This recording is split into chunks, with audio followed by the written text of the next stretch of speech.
Erin has taken a shit. She's gone. Okay, Yeah, she left. Erin would have been with us too. She was the only one who hadn't seen any of these. Well, she except the drank first a one. 6-pack, so she.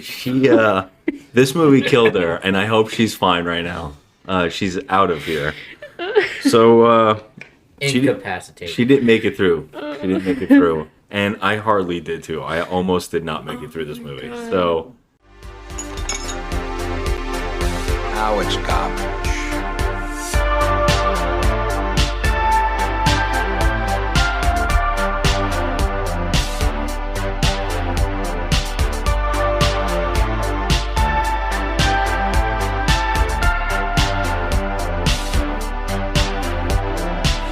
Just another movie night. hello and welcome to the show. I am Scott, And I'm Joe. and we're just another movie night, and we are doing Talking Trash, Talking trash.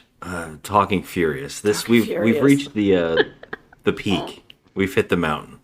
We're on the 10th Fast and the Furious movie, which just came out, and this is gonna be one big spoiler-heavy rant and conversation with my friends who have been here for 9 movies, well now 10 movies straight of the Fast and the Furious franchise. And with me is Jeff, Good evening. Jared, Hello? and Gary. May 19th, 2023, a day that will live in infamy. It sure will. All right, let's. This is spoiler heavy, right? Because normally when we see a new release, we just do a fast little conversation of our before and after thoughts. But we're gonna. This movie needs to be. This conversation needs to happen. This needs to be documented, put in a time capsule, and hidden for future generations to find. Because no one will believe that this actually happened. I don't know if they want to find this movie though. I mean, look, even trying to break down this plot is going to be tough because so much shit happened. There's a plot? That's true. That's true. So much shit occurred on screen that I felt my brain was put in a blender. At one point, I just got numb. I'm completely numb. I am literally 3 sheets to the wind, and I was sober in 5 minutes flat. Yes, sober, I was straight actually up. buzzed. I was thinking while I was watching this movie, did I miss a movie in between? Oh, yeah. And I was thinking, I know Hobbs and Shaw, but I'm like, I saw 9 literally like 3 days ago. I'm looking and I'm like, I'm missing a lot of and right in the beginning, I'm like, who are these people? What is going on? Why is this person was not in prison before? I'm sorry, I'm going deep. I know that certain characters escaped or weren't caught, and now they're caught. I go, how much time has passed by between these movies? 9 and 10. For me, it's 3 days, but I don't know in this timeline what it's like. Yeah, I mean, wow. I'm going to need help talking about what happens at what time. Well, first off, I will say this. 19 times I said family. I you counted counted? 19 times. Oh, God bless you. I stopped after 14 because I think I was laughing too much. I ended on Fast 9. I ended mid Fast 9. I stopped counting. There was a few times where I think someone said it at least 6 times in one conversation. I just couldn't believe how many times I just kept saying it over and over and over. Okay, all right. I think, if I'm not mistaken, because my brain is mush at this point, Truth. if I am not mistaken, this movie starts off with Them at Fast 5. it. Right when they're stealing the Yeah. bolt. It does start right off the bat with That's that. exactly because Yes. that's how we start to progress. So we Yes. have to. Oh, you're right. We have to watch a because we get flashback. a terrible CGI de-aging Yeah. of a character who looked. Oh, he looked worse Yeah. than Way he does worse. in real life. I don't even know what they were doing there. Yeah.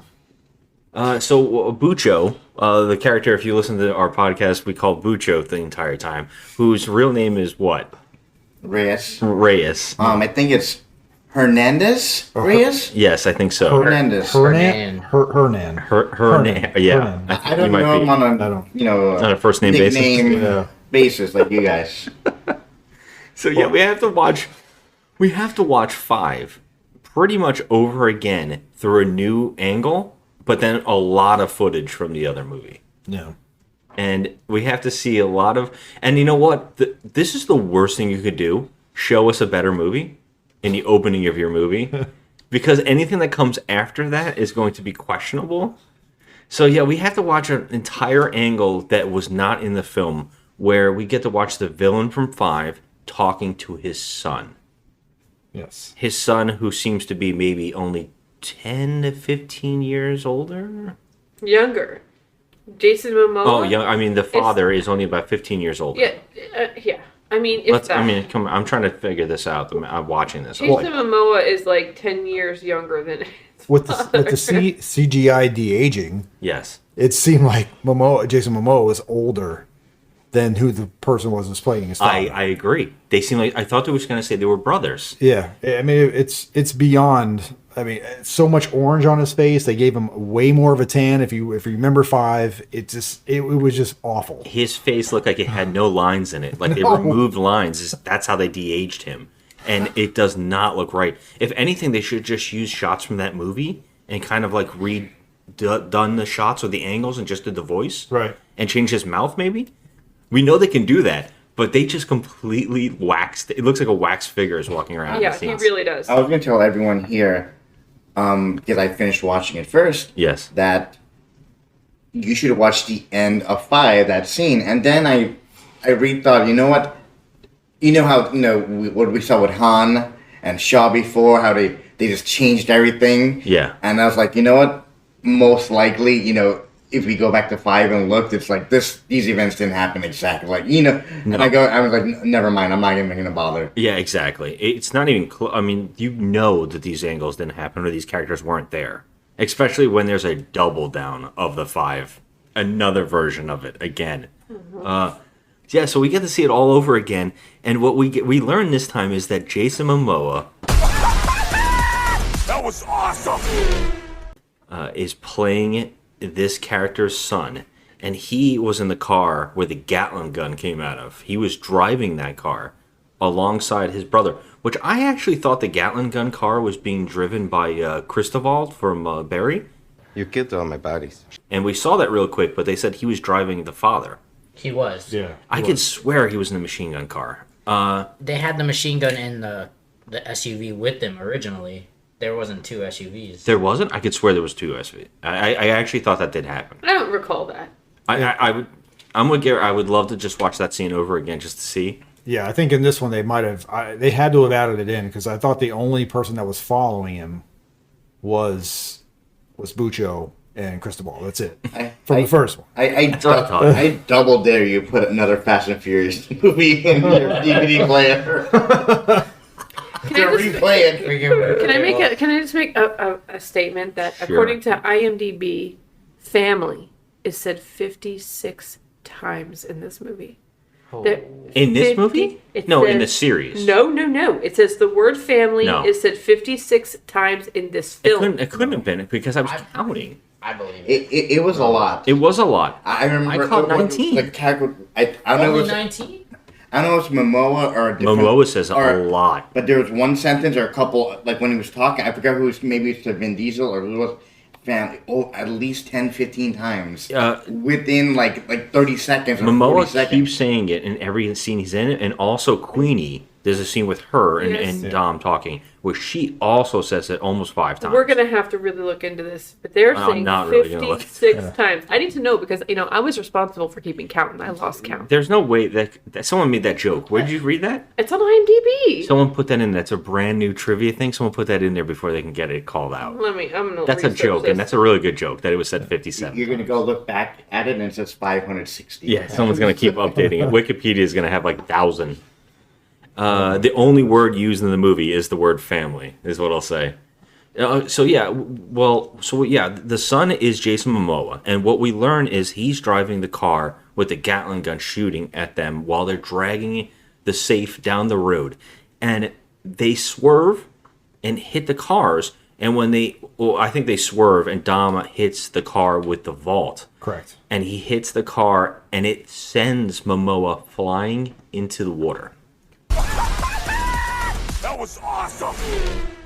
Well, I think it's that situation where it hits, and maybe he was trying to get out because as the car is going over the side, he perfectly times again. Yeah. In the series, perfectly times jumping out of the car. Everybody does that. Yeah. So, which doesn't seem to make sense because later he does claim that he was dead for 2 minutes. 2 minutes in the water. You open your eyes as soon as you hit the water. So I don't know. It's So Wikipedia and other people are online saying 22 times it's spoken in this I movie. cannot believe I missed some. So But then 56 is I a might bit have passed extra. out for a second. So, 22 yeah. times. Family. I feel like I was dead for 2 minutes, and I had to be woken up. So yeah, he says he was dead for 2 minutes later on in the movie. So he's in the water, and we get to see him floating toward us, and then he eyes open up underwater, and that's the opening credits. yes, that cuts the rest of the opening credits open up right there. So Yeah, I don't even remember what the credits look like. I don't remember any of it. it flashes back through of like postcard hits, like almost like does? like a National Lampoon's Vacation type thing. It starts taking you all the way back through from one all the way back all the way up until I don't now. remember this. I actually thought this happened in the garage later on. No, well, there's another scene where I was like, we're getting this again. Later on, one of the characters starts saying the same thing with, they're saying, oh, these 2-bit guys, back to the whole 2-bit thing of stealing VCRs again.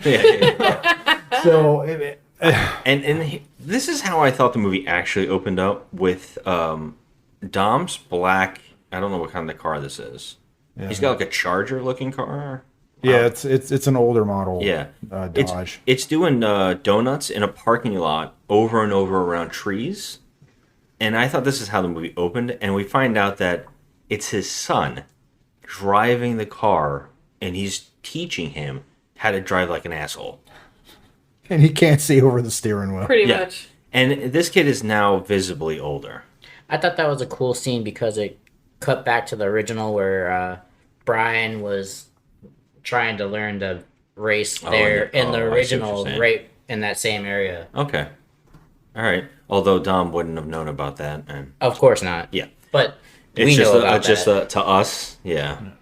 So yeah, they're doing the donuts, and he I guess he messes up how he's driving, and then he's like, "You're learning, son," or whatever, and he's like, "We got to get home. Grandma is making her famous food, and we have to get home soon before Tyrese comes and eats it all." And he's like, "Oh," and he's like, "That's a real problem." Hungry. Yeah, because he's hungry all the time. And so they run home to their fixed up house from the first So movie. 1327. It's Yes. revamped. The and one that they asked ready. for a couple movies ago to get fixed. Yes. And they have it all fixed up. It's all nice. And of course, they have the family barbecue because it must happen every weekend. I mean, Everybody's there. after a triumph, it seems, after something has gone right for them, they have a barbecue. Which enter Rita Moreno. We've never seen Rita Moreno in this. Yeah, it turns How out he did has a grandmother Oh, played yeah. by Rita Moreno. Yeah, That came out of nowhere. we don't know if I don't know if she won an Oscar for West Side Story. Nominees for Best Performance by an Actress in a Supporting Role are Faye Bader in The Children's Hour, Judy Garland in Judgment at Nuremberg, Lottie Lenya in The Roman Spring of Mrs. Stone, Una Merkel in Summer and Smoke, and Rita Moreno in West Side Story. May I have the envelope, please?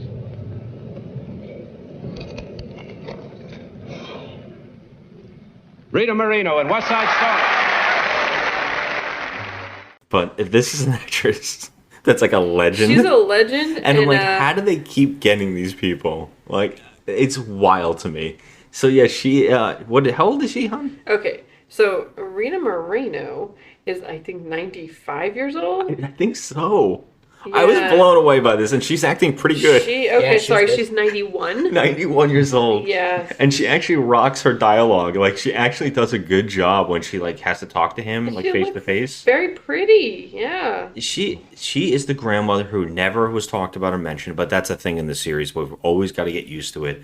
They're always going to just go, "Hey, remember this person? we never talked about, but they exist, and don't even think about it. So yeah, they're having a barbecue, and she's gonna do Grace, and of course Tyrese starts eating early. The whole gang is here, by the way. I think the whole gang. Well, the main.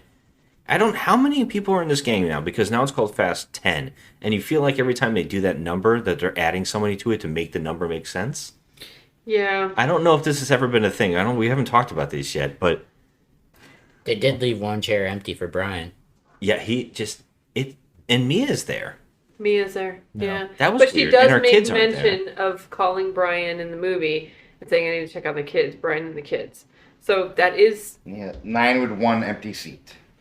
So there is 10 now. And I guess this core group has always been, which is funny because Han, they introduced that Han has a girl that he protects, and she is not in this film. She was like a big part of the last one. Right. And I thought that every time they add a new character, they're going to be a big thing. But she's not in this, and she's not even mentioned, and then no one cares. And what we learn here is that the group are going to go on a heist that the government has asked them to steal some kind of random MacGuffin that's going to be in Rome. And they decided to finally let Tyrese be the leader of the heist. Right. And that's why, and Dom's like, I'm sorry I'm not coming, but I'm raising my child, and I'm trying to get away from that life like Brian did. So he says, well, to Han, that's why I have to send you, because we're giving Tyrese the mission, but I need you to watch him. So I guess the mission has to include, they're goofing around big time. It turns out that Tyrese told them he needs a gold-plated Porsche Lamborghini, and a remote control car, and tanks of laughing gas. And they're like, what the hell is this about? And then he's like, don't worry about it. I got this. I'm the leader. But what does the laughing gas have to do with anything?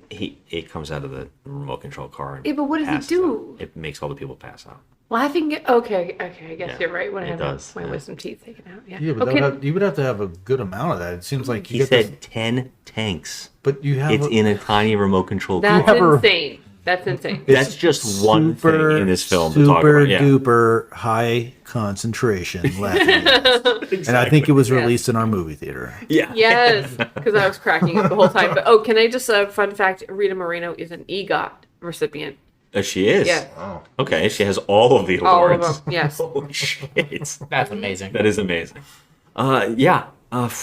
So basically, they're going to go off on this mission in Rome, and Dom's going to stay behind with his kid and Letty, or Lifty for any listeners, and they're going to stay behind. And basically, I think there's like a nice touching scene where Han and him look before they all leave to the mission. Dom and Han look at all of their postcards all over the walls, and we have shots from all the movies that nobody ever took a picture in. Okay, That's what? another running That's what I thing in was this film. cracking up over. I'm like, okay, who got this shot of like Letty flying through the air? Yeah, there's Like, a what is- shot what- of the dad and Dom talking from the last one in the flashback. Yeah, who's taking these Yeah, pictures? nobody. And we're seeing all of it, and they're basically like, they have like mementos from each movie on the wall tacked up in his garage. And even Han says, well, we came a long way from stealing tanks of gas. And I'm like, yeah, you don't even act like those movies even exist in this universe, Oh honestly. my god. So, And they kept saying in the trailer they graduated. Momoa was saying, "You graduated from stealing VCRs. You graduated from." And I go, "Okay, you graduated with only a from, year or so, mean- too. from fixing cars to firing sniper rifles." Well, it's true. And also, I'm going to point out that this movie actually said present day. They've basically Did it? saying, like, stop trying to figure out the timeline. It's caught up. We're in Well, 2020. That was just random because I don't recall it saying present day. I think it did when they were doing the donuts. Right. When they cut from The flashback. the flashback too, they go 10 years. They said 10 years earlier. Then they say, I think they say, it either said present day or 10 years later. I remember saying present day. All right, and I was all right. like, okay, this is their way of saying, Yeah. don't even think about the Yeah, timeline. the timeline is Yeah. now fully We know going it's forward insane. now. Yeah. the way that this movie's shot is so randomized. We are just getting scene after scene piled in fast motion with things just flying all over the face. This is like a cat with a ball of yarn. They're just like throwing balls of yarn at you, and you're so. Whoa, whoa. It's got to be some of the most jarring editing I have ever witnessed in a film in It's a long definitely time. all over the place, and I feel like there was an absence of just any director. It I does mean, not feel even like just Justin Lin walking up a set. We know that he walked off. We know I- the director left, I feel like there's no director at all. which is amazing because the scene we heard that Charlize Theron and Michelle Rodriguez had to film themselves is a fight scene between the two of them, and it's actually one of the better scenes in the movie. I felt the same thing. It actually is. Yeah. It's actually, it looks great. Yeah. If they did that, the two of them, holy crap, it looked pretty damn good. Yeah, it really did. Yeah, so he walked off set. We had to get a new director. I don't know how much he already directed. Who knows? Because knows? this movie feels just scatterbrained. It as feels like there's hell. no director at all. So, like, it doesn't even matter at what point Justin Lin walked off the set. From my point of view, that first part, I don't want to go into spoilers. The part where the before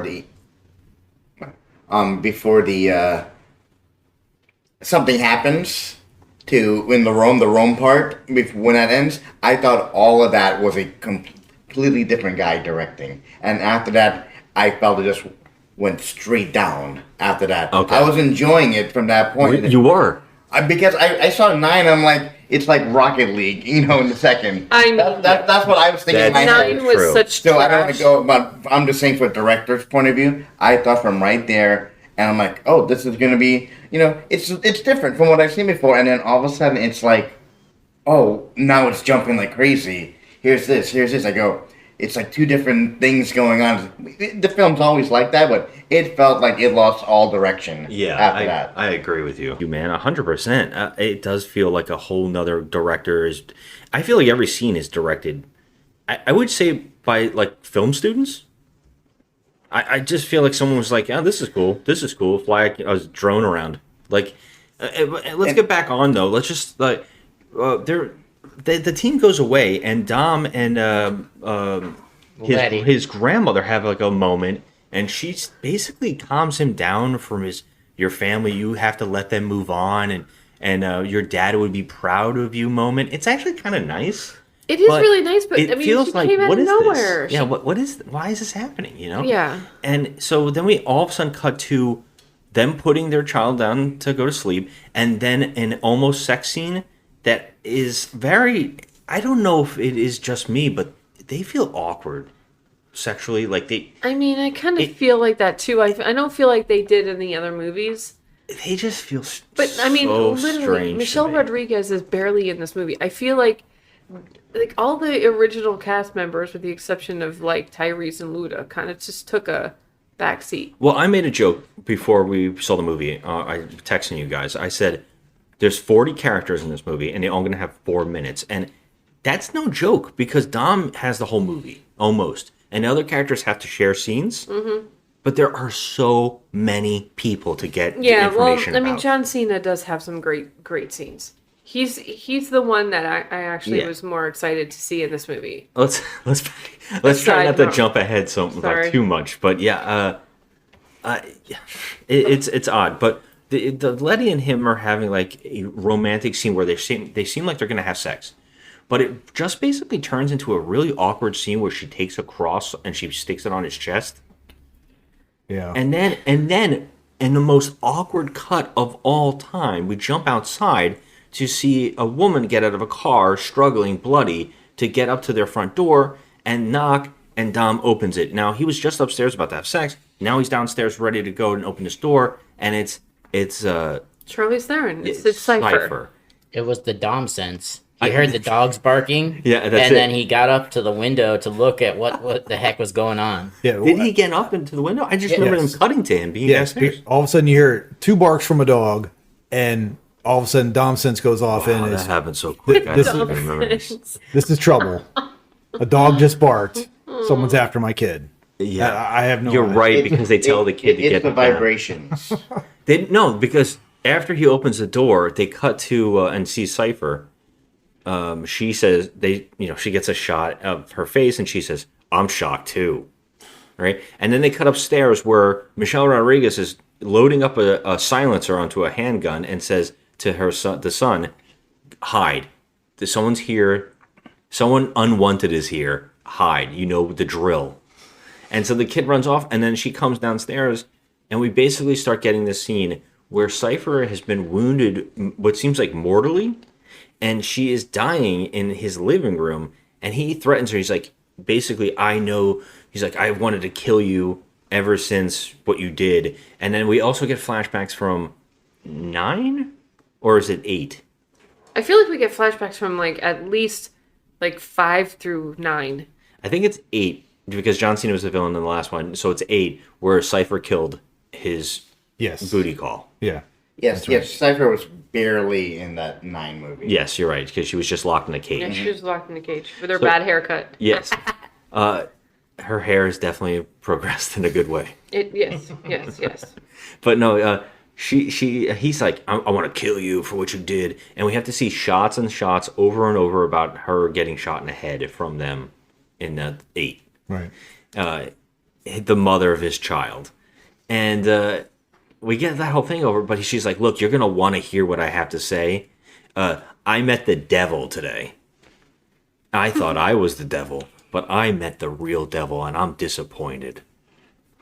And then we get a scene to set up the villain, and this is fucking awful. Okay, I mean, just fucking awful. I know some people are gonna like it. All right, Well, I feel like this is just Jason Momoa being Jason Momoa. this is the most And Jason Momoa he's ever been. in He's his life. totally out Momoa'd himself. Yes. But I feel like it was just comical. It was ridiculous. It's like you ever see those people that go to raves still?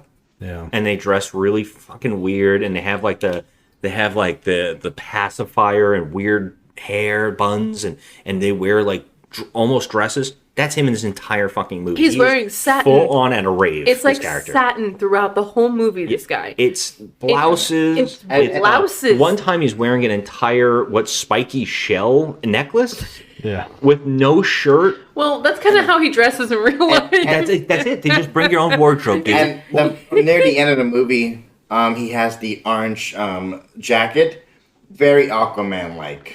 I was gonna say When that he was wearing that orange, I go. Can we talk about the lavender satin? He had lavender pants and a lavender satin that blouse. matched his purple and car. it was Yeah. yes. Oh gee. That matches my nails. Ooh, lavender look good. Damn.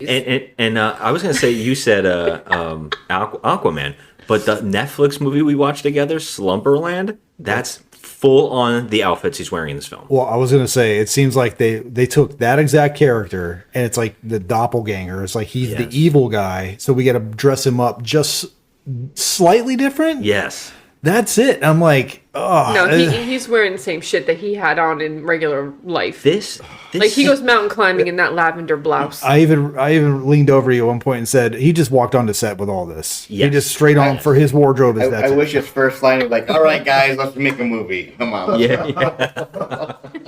I mean, if you're gonna cast somebody in this series at this point in time, X10, I guess you might as well cast the most over the top, scene chewing madman that you can get. This is virtually Deadpool as the villain of the fucking movie. It's like Deadpool and the Joker had a kid. Yeah. And that's this character. And Yeah. it is 100%. so detached from any vibe that you have gotten from the series it's before. just straight up goofy. It's so goofy. Straight up It's like- goofy. That was awesome. I don't want anything. I just want you to suffer. That's it.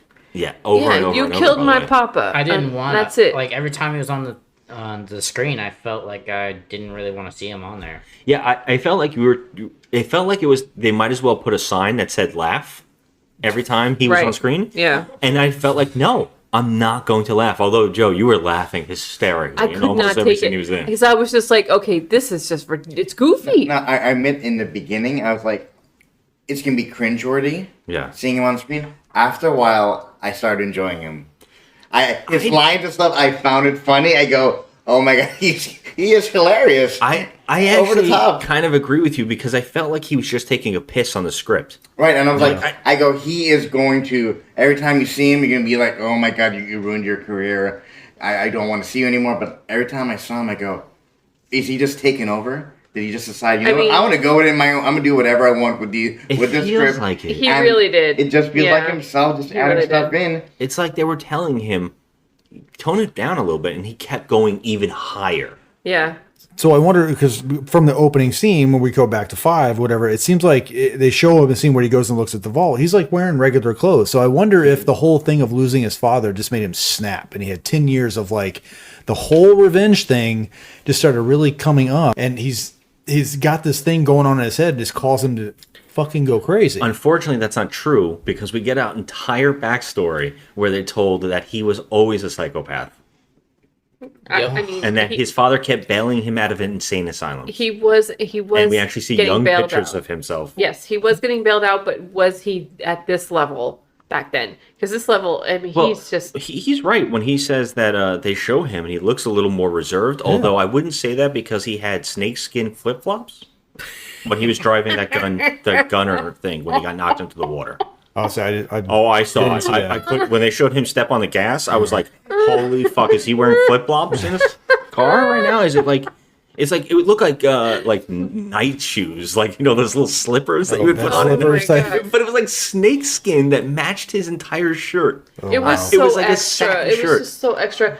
All right, so we meet him, and the way that we meet him is that he walks into Cypher's office and drags 2 dead guys in, and all of these people. This room is comical. It's basically just a computer desk in front of the camera, and then 2 staircases that go up to one spot and an elevator. That's the entire room setup, right? And the guards are all. It's like a musical's about to break out because the guards are all on the staircase line perfectly around him with guns on him, and she's like, "You're really walking in here and think you can stop me?" And he's like, "Oh, it's all about family, and I can take out family right off the bat." And she's like, "The only person I care about is me. You're gonna take a page from my book?" And he's like, "Not you, all these other guys." And then he starts naming all their names and saying that he has their entire families held hostage, and then he'll kill them if they don't turn on Cypher, which they do. And of course, he doesn't stick around to find out if she dies or not. He leaves. He's the most not like unthorough villain of all time. He's like a clown.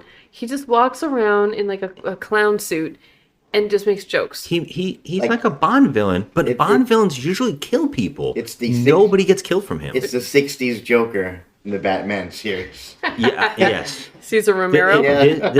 He would fit perfectly in the Adam West Batman show. Yeah. Oh, how delicious it is! The Joker outwits Batman and steals the fabulous jewel collection right out from under his nose! Oh, my playful, pilfering pals! How delicious it is! We hate to sound a sour note, Joker. But it's time for us to make our own collection. Destroy them! I honestly think when this movie comes to video, I'm going to edit scenes in to see if I could fit him into Batman and see how great it works.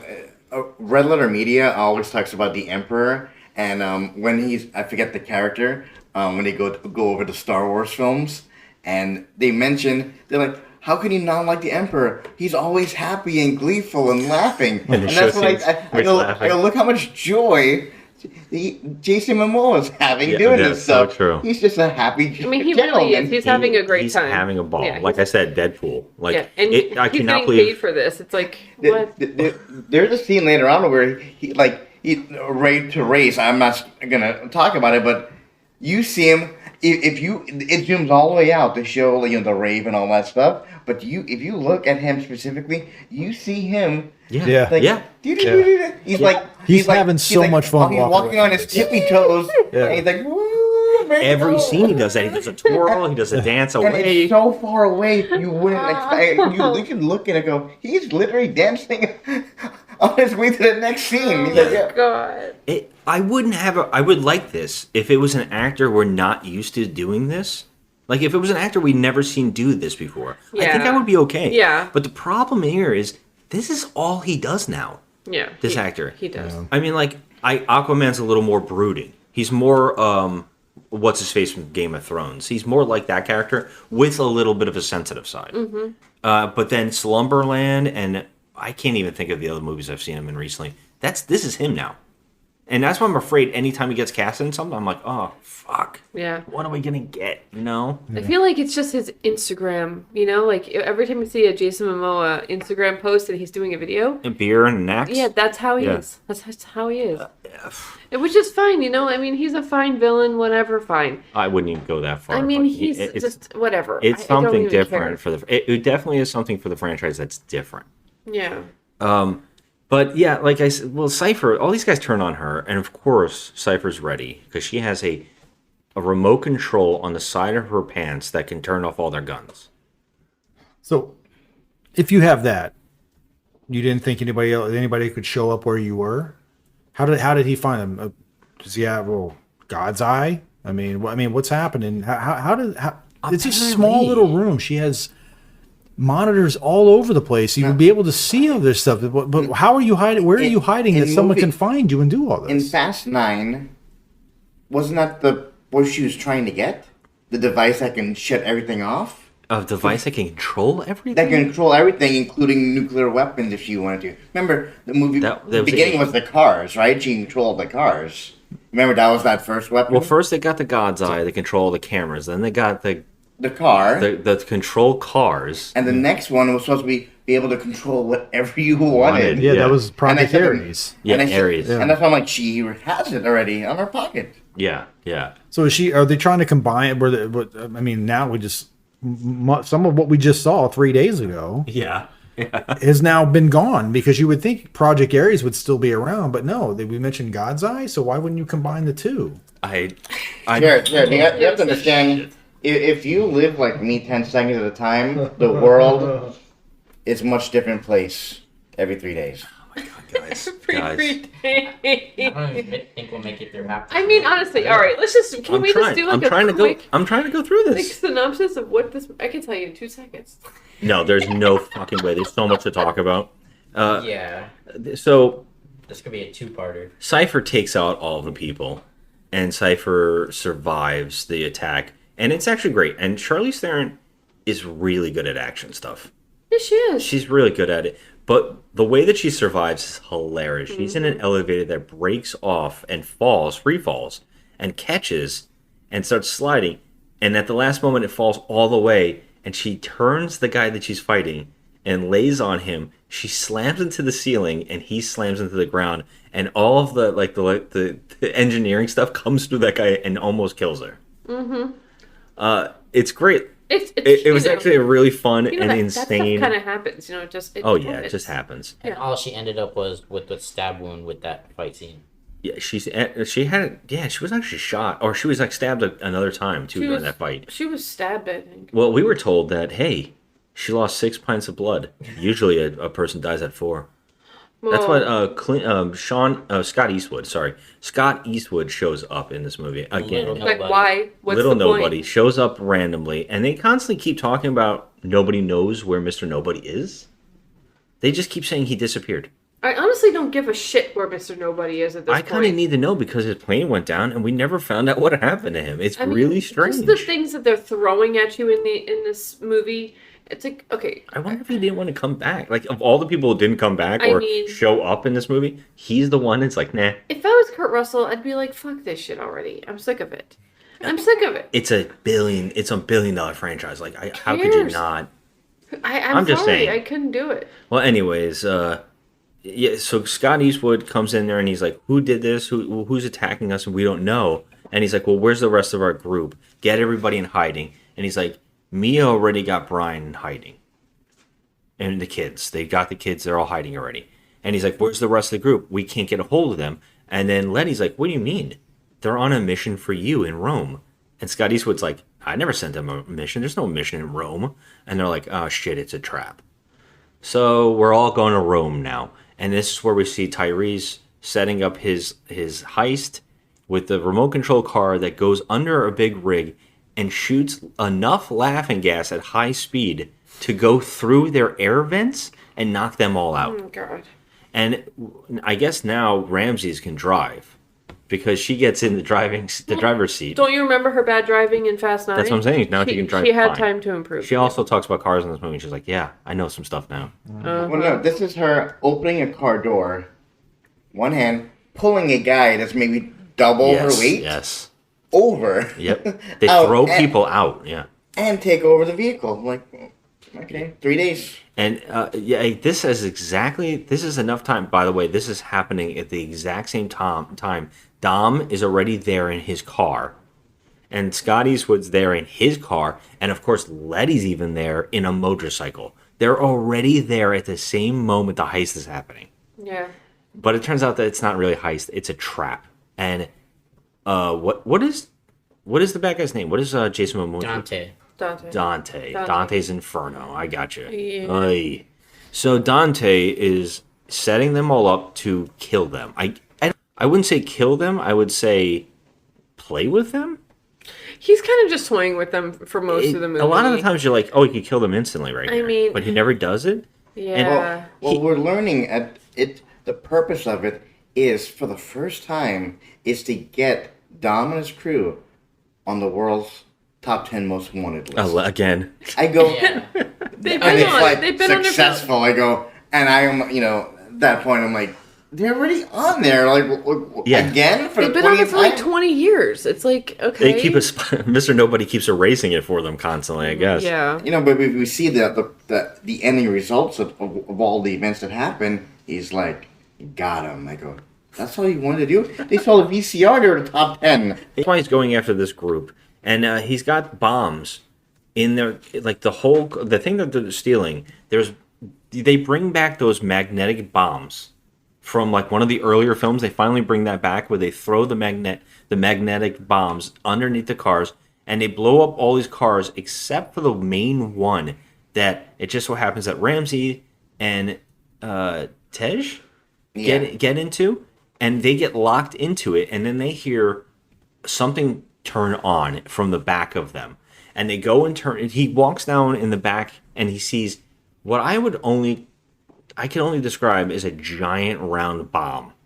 It's huge. Like in the last Batman film. Yeah, it's like the trilogy. It's like a wrecking ball. It looks like a wrecking ball. It does. Pretty damn big. It's pretty impressive. This thing is very impressive. I initially What it does thought to they're going to go in the back and there was going to be those giant magnets again. I'm When they went, that's what I thought. so glad said they it, did oh, not do magnets. magnets. I can't take the magnets anymore. So he's got the bomb on them, and he can blow them up right now. But he doesn't. And it's like he has this plan. Everything that happens, he keeps going, well, I planned for that. I planned for this. And he's using these guys that he stole from Cypher to run the whole thing with the bombs and also some kind of drones or whatever. I don't know. They're working on all this stuff for him in the computer. And he's like, oh, what do you guys want to blow up today? Oh, let's blow up the Vatican. Oh, you guys are terrible. He keeps said you talking guys to are them. going to hell. Like, okay, first of all, like, really, dude? So he's going to blow up the Vatican with this bomb. And of course, Tej, he says he knows exactly what the bomb is. This is a guy who used to just work on cars. He knows exactly what bomb it is and what it does. And he's like, it's some kind of underwater landmine or some sort. He keeps saying all this crap. And I was like, that is fucking hilarious that he knows that. Yeah. It's insane. That he knows this entire thing that this thing can do. And he's locked in there. And that's where Dom, they get with Tyrese is in a gold-plated car. And Han is in a small little car. He put him in there as a joke. It's baffling. Can we talk about another useless Han movie? Like, why? Why? They don't know what to do with him. They have useless. no idea what to do with this character. He's a useless character. He's just one of those people that's just thrown in the movie. I don't get it. I want someone to explain it to me. Well, I mean, here, his mission is, we have to stop this truck because they're going to blow up and we got to get him out of this truck. So they try to plan this thing where they have to, and one of them just says, we have to crash into it. The two cars crash into it. And for some reason, the cops all show up as if they're the bad guys, right? Yeah. Even though Scott Eastwood is a part of the some kind of The organization, agency. a high up organization, he could just tell them to back the fuck off, that they're working the mission to stop it. But he doesn't do it. The cops are chasing them. The cops are causing them grief. And they actually crash into the front of this car and they make it flip. And this makes the bomb come out of the back. But that seems to be the villain's idea, that he blows the back of the truck so the bomb can come rolling out.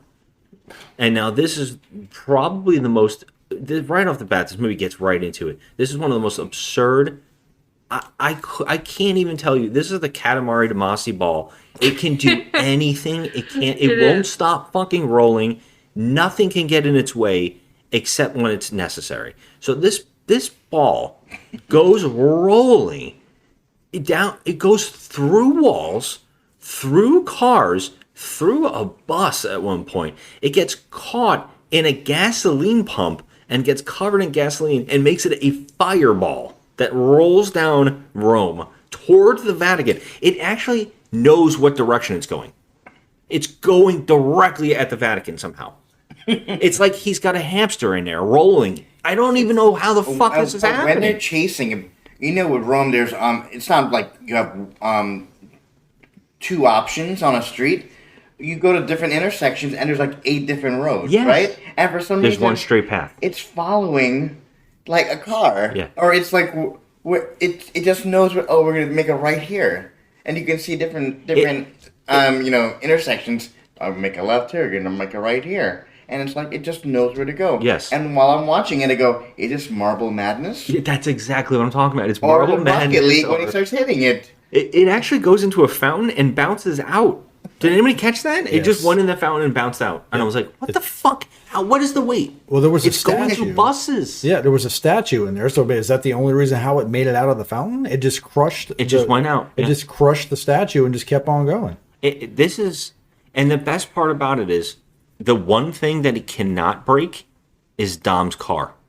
They show it crushing things, cars, all kinds of cars. But Dom hits it, and it's fine. Well, because Dom's And Dom indestructible. still can't stop it. Everything. He still can't stop it. Everything about Dom. And for some reason, the town Vatican police are going after Dom and not the giant bomb that's rolling. Yes, that's what I was getting mad about. It's like everybody doesn't see what's happening. Like, they're not seeing this giant bomb that this guy's clearly trying to stop. They're shooting at him. And bullets are bouncing off his car by. And also, I should also point out that Letty is also chasing it with a motorcycle. Like, she's going to do anything with it. Letty's always on a motorcycle. She ends up chasing Dante, the villain, while he's on a motorcycle doing this the entire time. Woohoo! Yeah! Woo! That's all he does throughout this whole fucking movie. Yep. That was awesome. Yeah. Oh my god. And Dom's like, I got it. It's like, no, you don't. We got it together. I go, what are you going to do? Yeah, oh, you're going to have to do it alone. Yeah, because it's like Dom is like saying he's going to kill himself to save everybody. And he's like, no, you're not. I'm with you. And then she ends up doing absolutely nothing. She can't even chase Dante. He gets away. It's like, I'm losing him. I go, Yeah. how are you losing me? He's riding with one hand. Or no hands. Yeah, he's just like swinging his arms around looking at her. And he's in a slower motorcycle, I think, too. And the police can literally see there's 2 people on motorcycles, Yeah. but they're like, oh, forget the guy with the oversized pirate shirt on. Forget him. We want the one The guy's without a screaming. helmet, but we want the one with the helmet. I think he also has a machine gun, and I think he shoots down a sign to try to trap Letty, but she does an amazing... No, he kicked the light. Oh, he kicks it? I thought he had a gun with him. No, he kicked it. Okay. And they're surrounding her. There's like, like with 10 police cars. They And- do, you're right. And meanwhile, he's like driving. He's driving like maybe 5 miles an hour as he's going around them. And he's like, hey. It's Yeah. like, Yeah, the cops actually give up on the bomb, and they just surround Letty. Yeah. Not one cop. All of the cops I'm stop. not gonna lie. I really do wish we had more Letty in this. There wouldn't be a franchise. moment that they I mean, could spare. this installment. I meant this Yeah. installment of Fast. She has the best moments. She has like some of the best fights. I just want more So- Letty. I feel like it's going to be the Letty spinoff. I would like a Letty. Letty. Who is Letty? Letty What, the Lefty. what makes your... What makes you tick? What makes you tick? Here's the best part, though. The way that Dom stops the ball. Oh. This has to be one. This just. This is the kids wrote. One of the screenwriters' kids wrote this scene. There's the only way to explain this. Possible. They put some toys in front of him and they said, "What would you make this car do?" And he threw it at like something else that swung around. It's a crane. Yeah, and so I think that's what happened. They went, "Holy shit! What if Dom jumped somehow off the bridge and hit a crane?" This is fucking impossible that a car, first off, can fly, but second off, hit a crane and make it spin. What's funny is you're talking about impossibilities And, with Fast and franchise. just to deflect the bomb Away from the 10 Vatican. degrees, Yeah. just slightly. You couldn't do it with your car, apparently, right? He You couldn't do it can't with his the car. car. You need this to jump off the bridge, hit a crane, have it spin, and if you look at it, barely touched it. It's like, oh, it veers off and it's into the water. I'm like, okay, got it. Then it's like, And he lands perfectly. yeah. Yeah, he hits the ball. He hits the crane. It hits the ball. It blows up, and he goes into the water and just takes like a dive. I actually expected his car to turn into a submarine.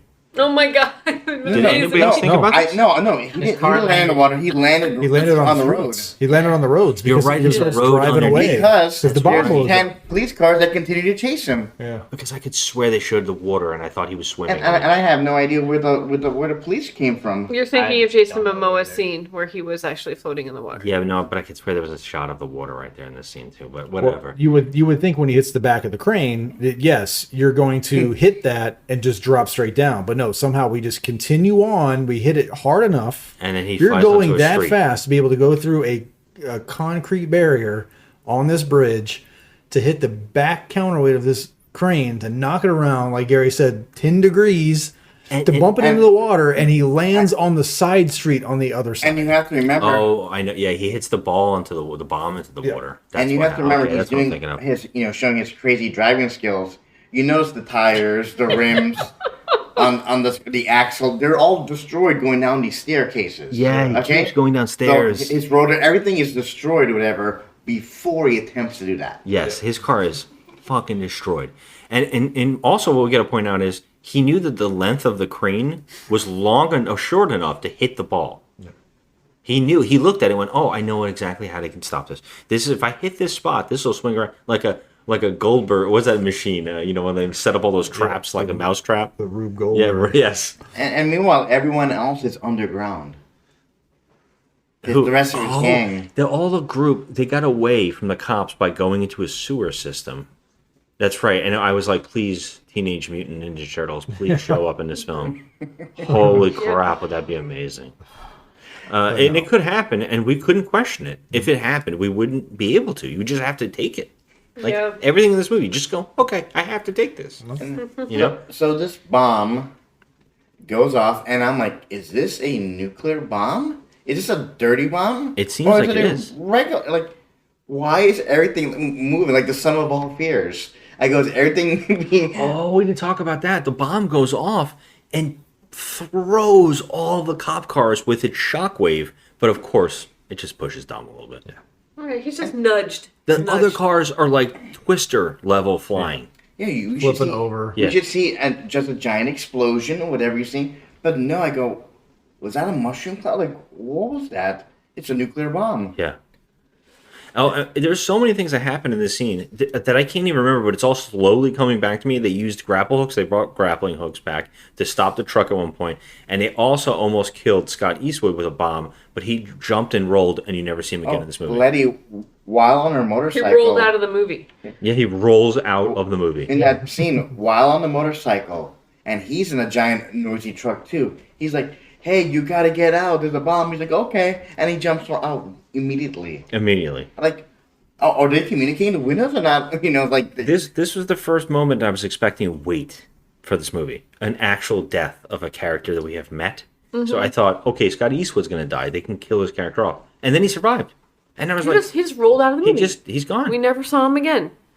But we did, So there are consequences in this. Well, here's my favorite bit of information about this entire sequence. We get a news report that says no deaths. Oh yeah. Does anyone want Really? to break that down? Really? Okay. We've seen 100 people. First off, it hit a gas tank and it blew up an entire street. Remember the move? He thought, oh my god, the bomb is about to explode because it's going into the fireball or something like that, and he sees people who are still eating in the street. So he goes over to the side, and when it bursts in the fire, he shields them with his. He times it so his car shields the people from the flames at the exact same time. And he's just telling him, is he at this point saying, "Are you gonna save them?" Like, is he already starting that conversation? Or are you picking and choosing? Not yet, not that level of detail, but he's saying, are you going to choose to save them? Like, what are you going to do? You're such a saint. Yeah, who are you going to let die? Who are you going to let die with the bomb? Are you going to stop the bomb, or are you going to sacrifice yourself, or are you going to let other people die? But yeah, you're right. He saved all those people with the fire, and he actually makes the tarp fall down and cover them. With his car, he knocks over the things and tarps them. I was like, are you fucking kidding me? I mean, it's just beyond superhero level and they shit. say that nobody died. We saw cop cars flying. That's not possible. There's a part where the ball goes through a bus. Yeah, it's just not possible. And you saw the news footage of all the destruction. Yeah. That's happened everywhere. It looks like an earthquake. And they say the Vatican's okay. No. It's got a little bit of structural damage. Oh my god. But everybody's fine. And then you see, and here are the people that we suspect of trying to bomb, and they are now on the most wanted list. Yeah, Dahmer. They say it's Dom's whole family. Yeah. And they show all these different shots and angles of him from when he was wearing his orange jumpsuit with no sleeves.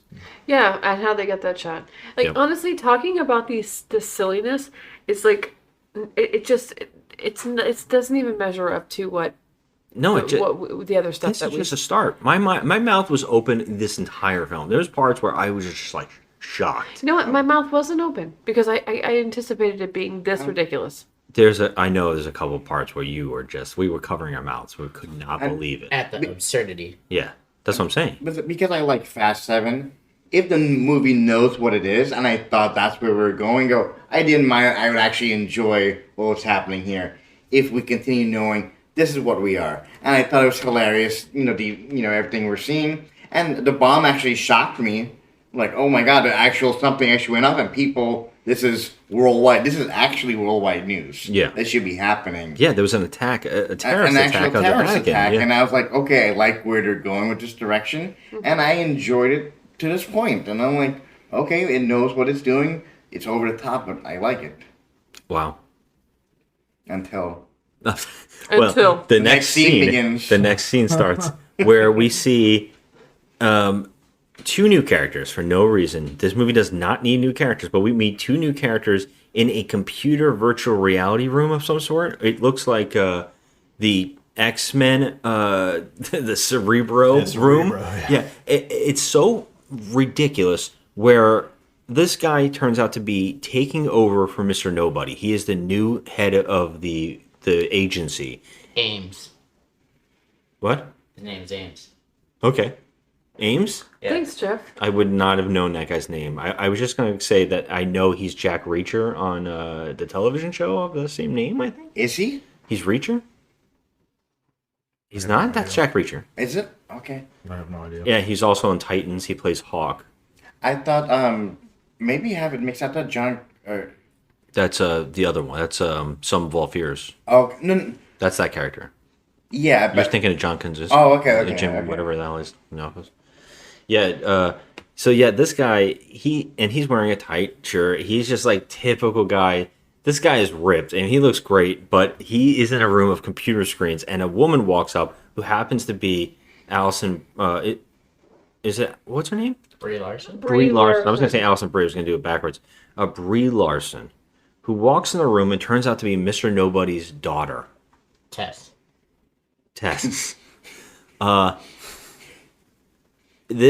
I don't know. I know a lot of people do not like this conversation, but the woman cannot act.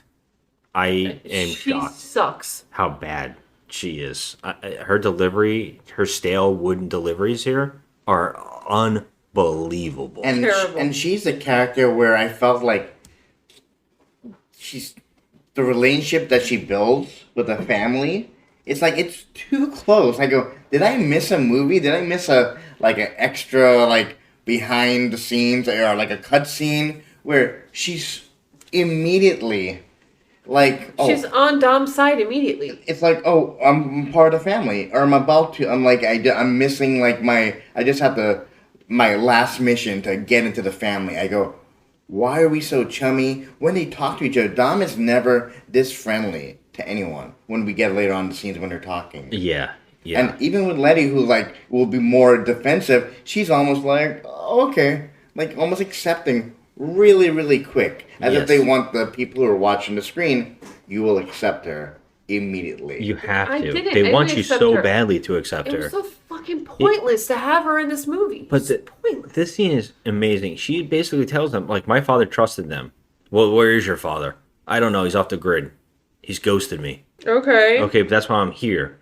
And he's like, let's look at Dom's career. And then that's when we see a clip show on virtual reality screens flying around them of scenes that were never filmed ever.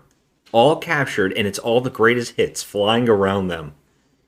Yeah. It is embarrassing. We kept going, It is. what? They had like a shot of something that there's no way anybody was filming. Like there's just no way. No way. It's just, they literally got the Spaceballs DVDs where they were like, when is this happening? Spaceballs the movie. Yeah. Now is happening now. Yeah, exactly. When will now Be be that. now? Soon. How soon? Sir! What? We've identified their location. Where? It's the moon of Vega. Good work. Set a course and prepare for our arrival. When? 1900 hours, sir. By high noon tomorrow, they will be our prisoners. That's exactly what it is, and it's so embarrassing. But what's even worse is they have a shadow organization of blacked out faces like you've seen in every comical cartoon that mocks Bond villain stuff. There's like a whole bunch of shadow faces that vote against Dom. Yeah. It was just beyond. I didn't know what that was. I was like, what the fuck is this? And it's like, some people don't vote for against him. They vote for him, like to help him or team up with him. We don't see their faces. We don't know anything about it. I don't know if the names are on there. I don't know who these people are. I think this is a reference to Hobbs and Shaw. I am not sure. Yeah. Because there's a blacked out face in Hobbs and Shaw is a background thing. And I don't know what it is. Once we get past Rome, I immediately thought this was a Marvel movie. We suddenly switched it onto the Shield or whatever this filming style is. It felt just like some Marvel production. To me, it felt worse than a Marvel movie. It felt like a DC production. Oh my god. And I love DC, and it felt like one of those. It felt like Black Adam. It felt like on that level. Like, I would not diss Marvel with this stuff. Because at least Marvel, like, I like these characters. Like, oh, I kind of like this. Where this is going. Here, I'm like, what?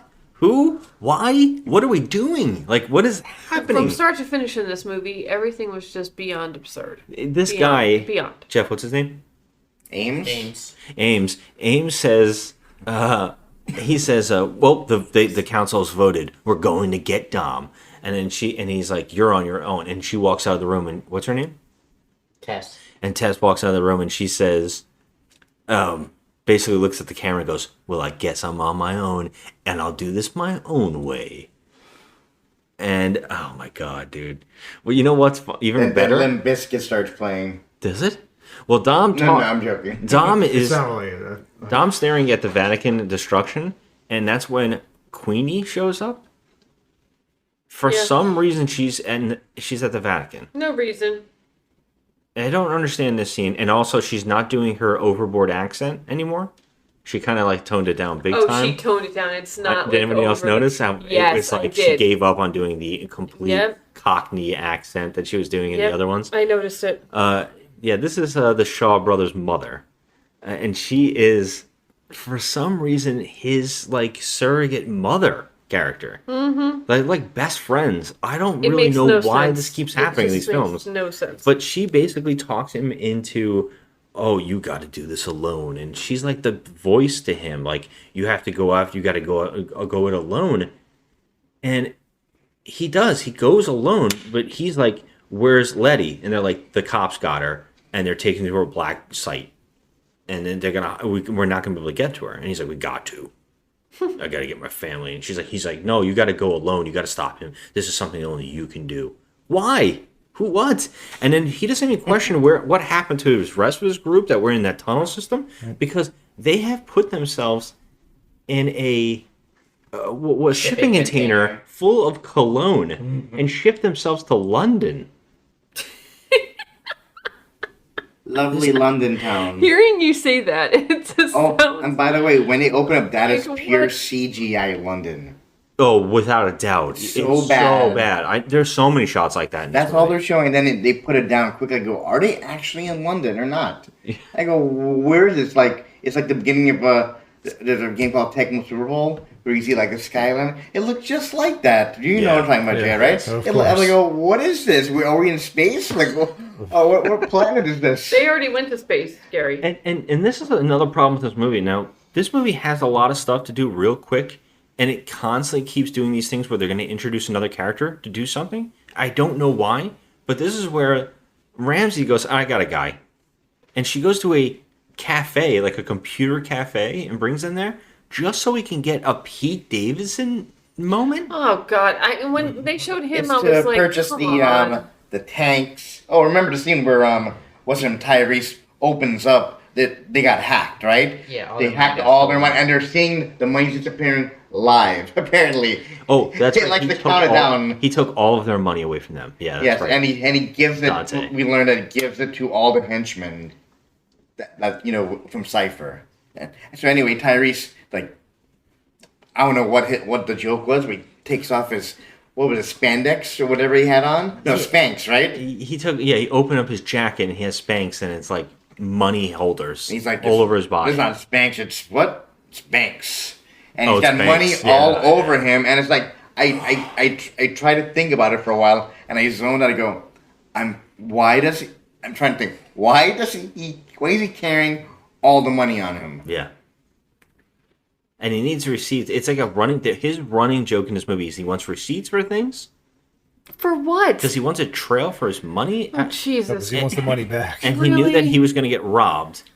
So he's like, "Oh, you guys all stupidest trusted thing. the I'm banks." like, here, you gave someone, say, $100,000. Just write it down. That's it. Why do you need to know where they spent it on each thing? What are you gonna do with these receipts? It's just a really bad running joke with him, and like I said, he goes to Pete Davidson to buy artillery. They need the tanks. They need I forget what other tools they need. Who knows? It doesn't even matter because Pete Davidson just betrays them, and it's like a whole. It's supposed to be funny, and for some reason, Tyrese is throwing glitter. What is going on in the I don't know where sequence? that even came from. This was after the fight. They started fighting each other. Yeah, but I was just trying to run through it. But he throws glitter and Yeah, and then also he throws the what at the light in the ceiling. and he's like, and they're like, where'd that come from? And I was like, am I missing something from another movie that I Yeah. don't? And did you hear Pete Davidson's joke? Did no one think that was a little racy? That was a What, weird. what did he say? He said like, he's a ghetto magician. Yeah. Oh, yeah. I was like, what really? the fuck? I was like, that's weird. They threw in Yeah. his face at the end, and I was And then like, he throws glitter at him again. He glitter shoots him like a magician. Where's I this didn't- coming from? I didn't understand anything that was happening in this I film. feel like that whole Pete Davidson scene was so stupid. It was so stupid. It didn't need to be in the movie. It's like a scene from Murderville. It turns out that Pete Davidson. Murderville. Yes, Murderville. That's perfect. If Will Arnett would have walked in, it would have been perfect. Pixie dust. Rub it on here and I didn't. No way. Okay, that was insane. that's what I'm talking about. No, but what's crazy? I guess Dante has put a hit out. He took all of their money from them and put it out on like every killer, Mercenary. every mercenary you can think. He put that out there as a bounty on them, and so Pete Davidson's like, "Whoa, did you see the bounty on you?" And he's like, "Just by turning you guys in, I get a lot of money." So he throws the glitter in his face, and they run out. And now Han is like, "You know what? I got a place. I know somebody. I also have somebody."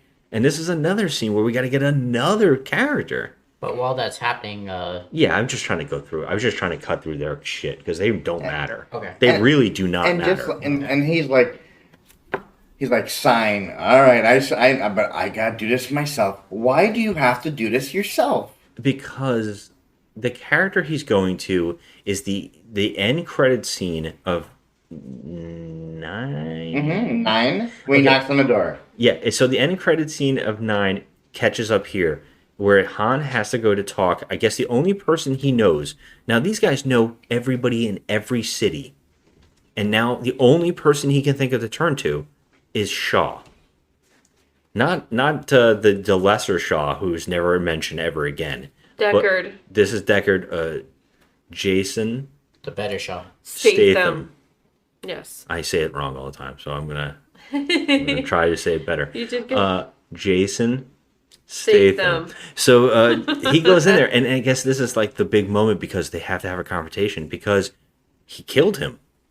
Shaw supposedly killed Han, and this is the moment where they're supposed to have a discussion. And then what's even worse is Shaw's brother killed the love of his life. He sure did. And there's it's no just like, discussion about it. you know what though?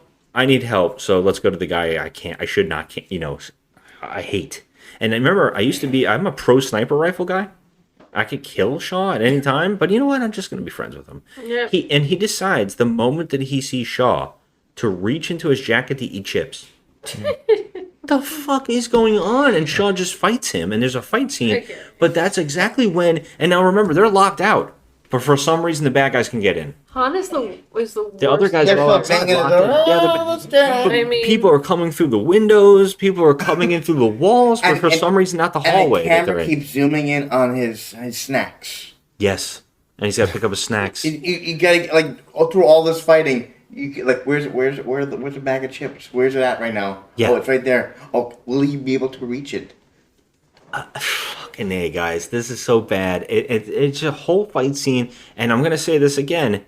Shaw is one of the highlights because he automatically is on screen, and I like it better than half the movie. I'm in when I see him. He's a good actor. He brings something so likable.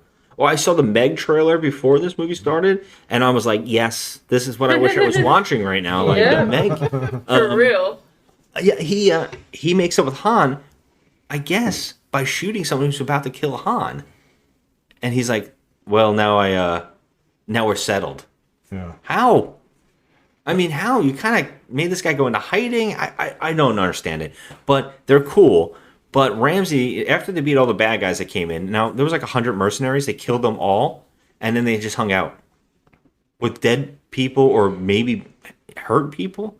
They just forgot about them. And by the way, these are random bad guys that all have masks on. They all look exactly the same, and everybody's punching them in the face with masks on. Mm-hmm. That kind of shit bothers me in movies, It's man. like, oh, you're not getting your hands Like they're hurt. not breaking their hands on their faces. Yeah.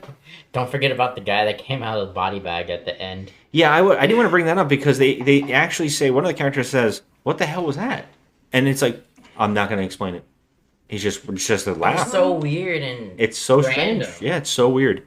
But Ramses goes, hey, Shaw, you're in, I'm sorry to tell you this, but you're a part of this too, because anybody who's ever helped Dom is in trouble, and they actually are going after your mother. So Shaw loads up his car and leaves the movie. They're watching him. He takes like 100 guns. Yes. Has these, I want to know what kind of red car. Puts it in there, his Lamborghini or whatever it is, and drives off. And all right, see you in the next movie. That's it. He's gone. Yeah. Yeah, I was like, wow, that goes to all the steam. That goes all the interesting stuff. And then, of course, we're going to be like, okay, all right, anyone else with other ideas? Yeah, and they're like, I told you we should meet up with Dom at his meeting spot. They keep saying this, but they keep not going there until it's convenient for the plot. Mm-hmm. Now, let's go back to Dom, because that's the main story. Those other characters, that's all they do. I don't remember them doing much more after that scene until the very end. I mean, the SWAT team goes to get Little B. Yeah, okay. I didn't know if there was more. I actually thought that scene with Dom with the racing happens. No, like the Little B. That happens first? Yeah. Okay. And then they show. This is another of the highlights. All right, because the SWAT teams, the bad guys, go to their new house that they just fixed. It gets demolished here. The SWAT teams go in there, and Mia is watching Little B. I hate calling him Little B, but whatever. Brian, who they call Little B. I like Little B. He's playing video games with Mia, and the SWAT teams come in there, and Mia has another scene where she hits people with kitchenware. Yeah. I don't know if this is supposed to be a running joke with her character. She just keeps fighting people with kitchenware. Why is she even in this movie? She's only in this scene, really. But luckily, someone else is watching them and helps. And it turns out it's John Cena. And now, so the people behind the movie said, you know what, John Cena? I know Jacob is a character that's like this, but can you please do Peacemaker instead? And we're going to do Peacemaker the entire time now. He was so I was, cute, though. I was about to say it. I go, he is just playing Peacemaker. Yeah. He was He cute leaned with over the and kid. said that they asked for Peacemaker instead of Jacob. It's like, And I was we want yes. the likable that guy that everyone loves in Peacemaker, and it's like, it's a completely different character from the last Yeah, movie. it's a Like, what are we complete different missing character. here? Yeah. And guess what? It's one of the better. He's the better thing in the It's entire actually movie. the best part about the movie. I agree. Yeah. It's The one-on-one with his, with his nephew, I go, it's great. yeah. Him and the nephew together is a whole movie I'd rather be watching. Yeah, same. It's good. It's good. He comes and protects them. There's a lot of great jokes. The fight scene is great. There's so much fun stuff going on here. He actually gets hit in the face and hurt, which none of the other characters ever get. He power palms a guy through a floor. Yes, he throws a guy through a. It's so. This house is fucked again. I guess they're gonna. I guess when this all ends, they're gonna ask for it to get fixed up again or whatever. They have insurance. Yeah. Yeah. So he goes on the run. Mia says, "Take him," and he's like, "Dom sent me here to get him and go to a hidden location." So they go on a little mission together. The little Brian and him go on a mission, and it's a lot of fun. He's got a shitty car. It's all these funny jokes, and that's a whole subplot in this film. Yeah, and Mia just leaves the film. Yeah. Yeah, pretty much. There was no point That's for it. her being in She the says movie. she's gonna go wherever Brian is, but I'm like, why would they not brought little Brian to where Brian is to protect? It's so ridiculous. It doesn't make any It's sense so at all. Like, they ridiculous. leave this kid wide open for kidnapping. It's crazy. It's just so stupid. And I'm trying to remember, one of the scenes I know we get here is that Brie Larson goes to London and finds because Dom said, "Tell Mr. Nobody." He tells somebody to tell Mr. Nobody that I'll have that Belgian wheat ready. Brie Larson used the God's Eye to find Toretto.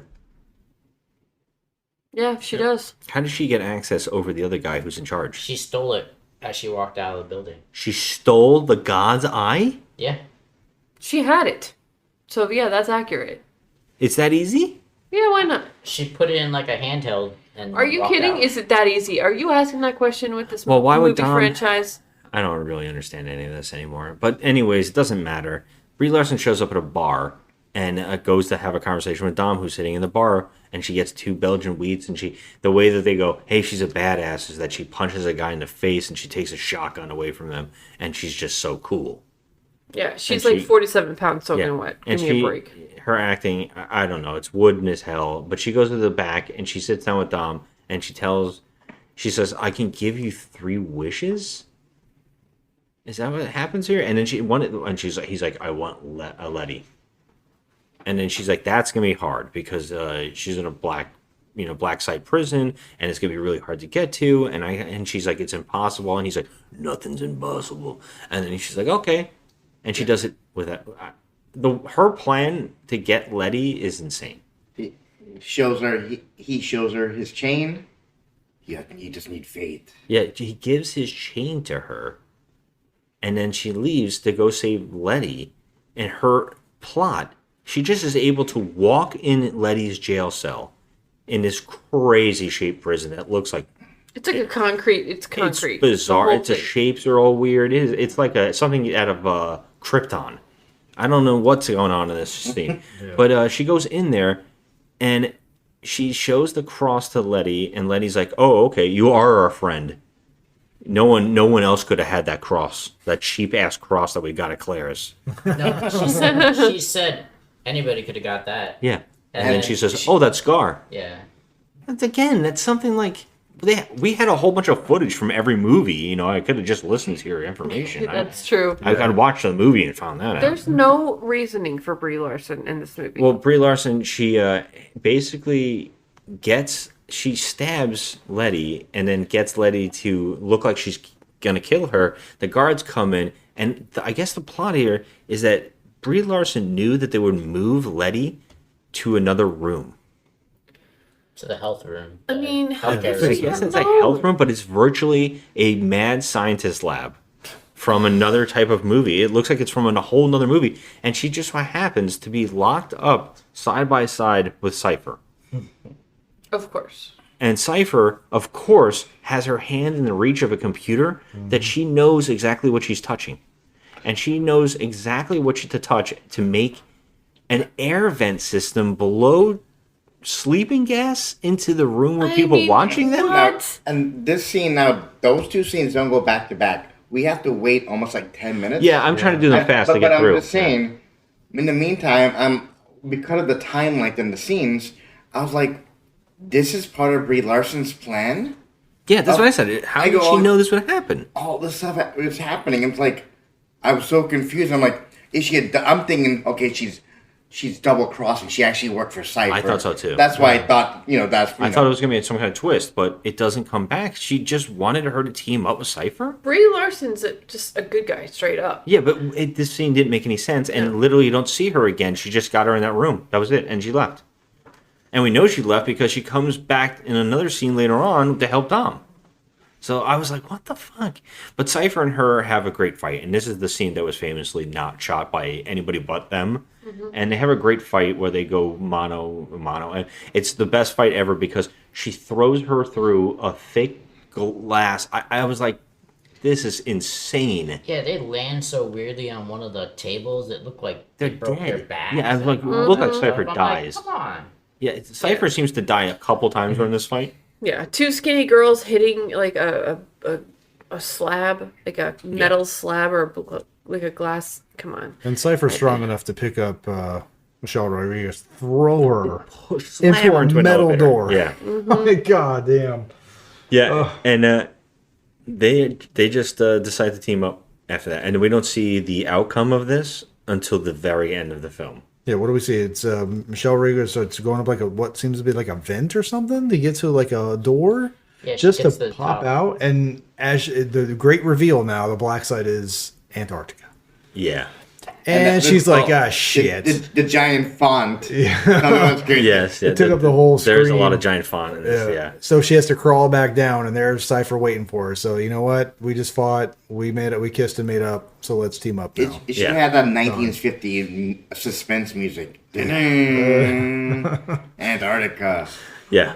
Wow. So yeah, we don't see that until the ending of the movie. But cut back. We cut back and forth between every plot line, and there's so many. So yeah, the movie cuts back and forth between every plot line so often that it's very hard to remember everything that happens in this film. But there's so many insane moments, and I think that's pretty much all the other people's missions or side plots. And the main plot is with Dom. Dom actually goes to, I don't know what country is it, because he goes to the race. And this that's in Rio. Yeah. That's okay, back so in he goes Brazil. back to Brazil, and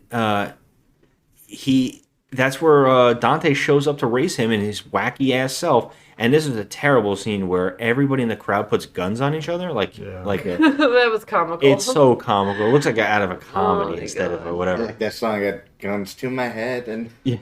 it's like, what is going on? And then like, are they all pointing to Dom? Like, Yeah. no, half are, and then like, you can't buy the streets. And it's like, Oh, that's right. He brings bags and bags of cash and throws it all over and the then all of car. a sudden the people that have the guns on Dom, they all turn on him. No. They all start pointing at him, and he's like, whoa, whoa, whoa, whoa, like being sarcastic. Whoa, whoa, whoa. Listen. Let's just do this with it. Then he turned on him. Who did? The people that all of them have the guns, right? Well, both sides. Dom. First off, Dante's people behind him all pull out guns on Dom, and then all the people behind Dom pull guns out on them, and there's like a circle of guns. Right, and I thought when Dom said, "You can't buy the streets," I thought the people that were behind Jason Momoa sort of turned on him. No, they don't. Okay. Yeah, because he's like, we can let everybody shoot it out and see what happens. Okay. Yeah, and he's like, or we could race. And before we get to the race, we have to meet. I guess a character from another movie shows up. as one of the racers? You guys have to help me with that because I don't remember this character at all. Yeah. I thought it was his Cuban cousin from like 8. Remember the I one we thought saw so in the too. Okay, no, it Jared turns out told me that that he was one of the guys from another movie. That's 5. he was in 5. Oh, that's what I was asking. Wait, which Yeah. guy? So the guy that the, was driving, fourth driver, the guy that blows up in this sequence. the guy driving the green Porsche. Oh. He's the one when they go to Brazil, when they go to the first. I think it was during Carnival or whatever. But he's the guy that Dom and the team meet up with down there to do the race. Okay, I see. I don't remember this character at all, and I actually turned to you and said, "Why couldn't they make this 2 other characters from this series that we know better, so the stakes feel bigger?" Yeah. Right. And because the other character is just introduced as another girl who also Dante seems to know, and almost romantically, because he's all over her. Yeah.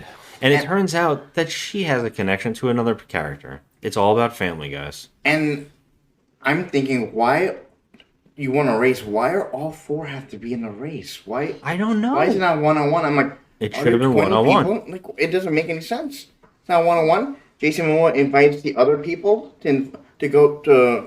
He did offer the $1 million to the race, so they wanted the money. And I think the one guy's racing to support Dom, and then the girl's like, "I want to beat Dom. I want to beat. He's a legend. I want to beat him." Well, it doesn't matter. It doesn't really matter because it turns out Dante has put bombs on the bottom of their cars, and he's like, "You have to make a choice. Save one or the other." And then I was confused because I'm like, well, he knows the one dude. It's like, why would he save the girl? Why would he save the girl the whole time? And then he chooses to save the girl, and I was like, what is it? And how can he save them? Like, he doesn't really have an option of how to save them. They have a bomb on the bottom of the car that he can't see, but he can see it in the movie. And Jason Momoa keeps saying the Dom sense.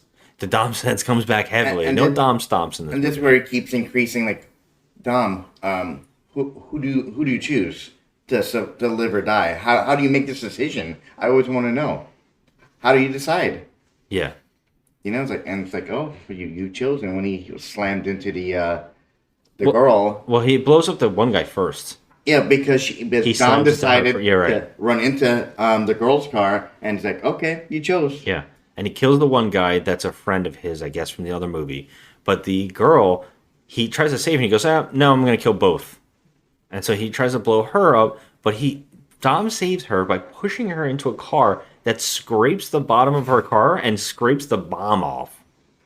Yes. And this is where we find out, and Dante gets away.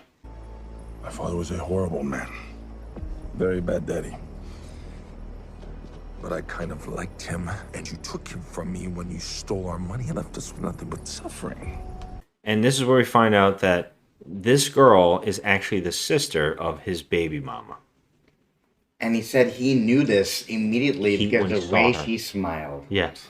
And the best thing about this is this movie cannot be more insulting. They have a picture of her sister when she was wearing a cop outfit from the first time we saw her on the wall. It's like a giant, it's not flattering. It's not a picture anybody would ever have on their wall. It's just a still from that movie she showed up into, which I guess was 5.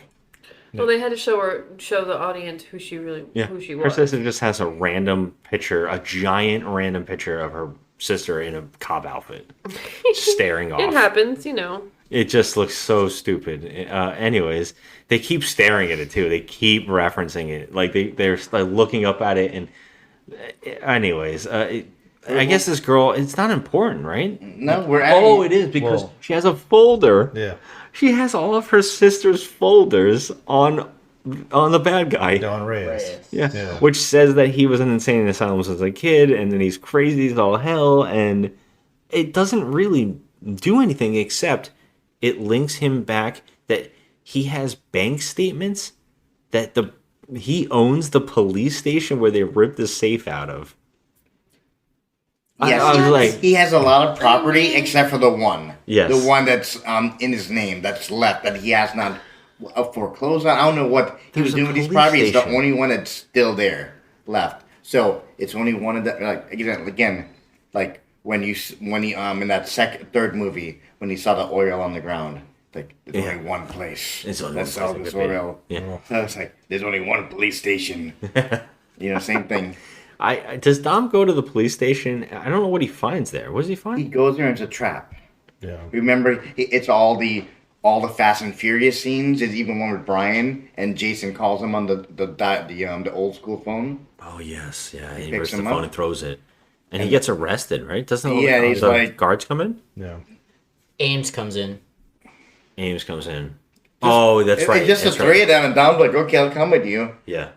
It goes in that back of the van. I was like, "Okay, this is weird." He's just sitting. Dom's like, and at one point, Ames walks by him. And he can grab his gun or whatever, and they're just like walking together like he they're just let buddies. it happen.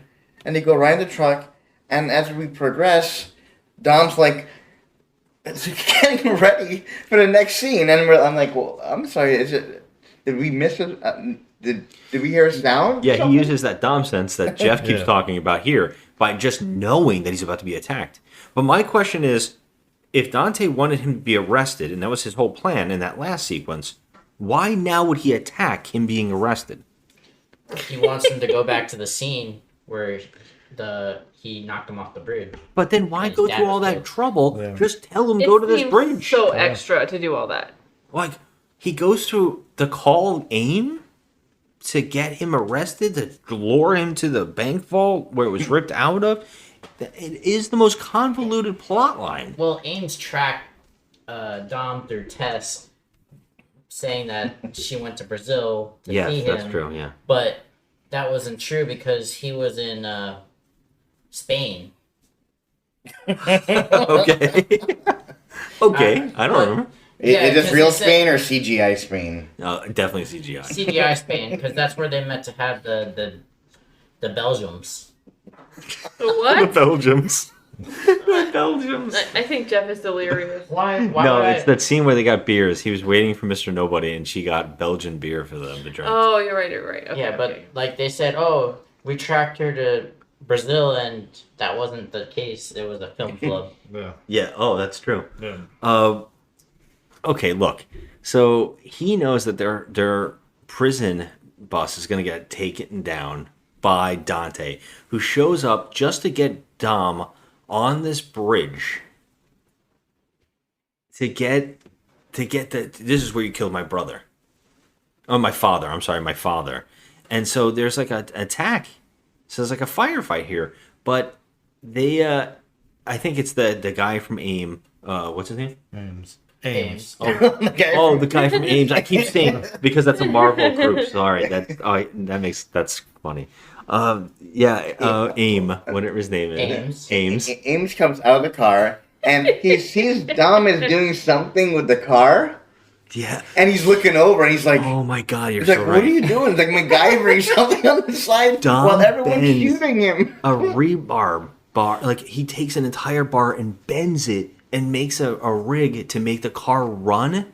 And he has the wheel. And then with one hand, he flips the car over. This, I in the theater, I was just went, "Oh, you fucking this enough's enough."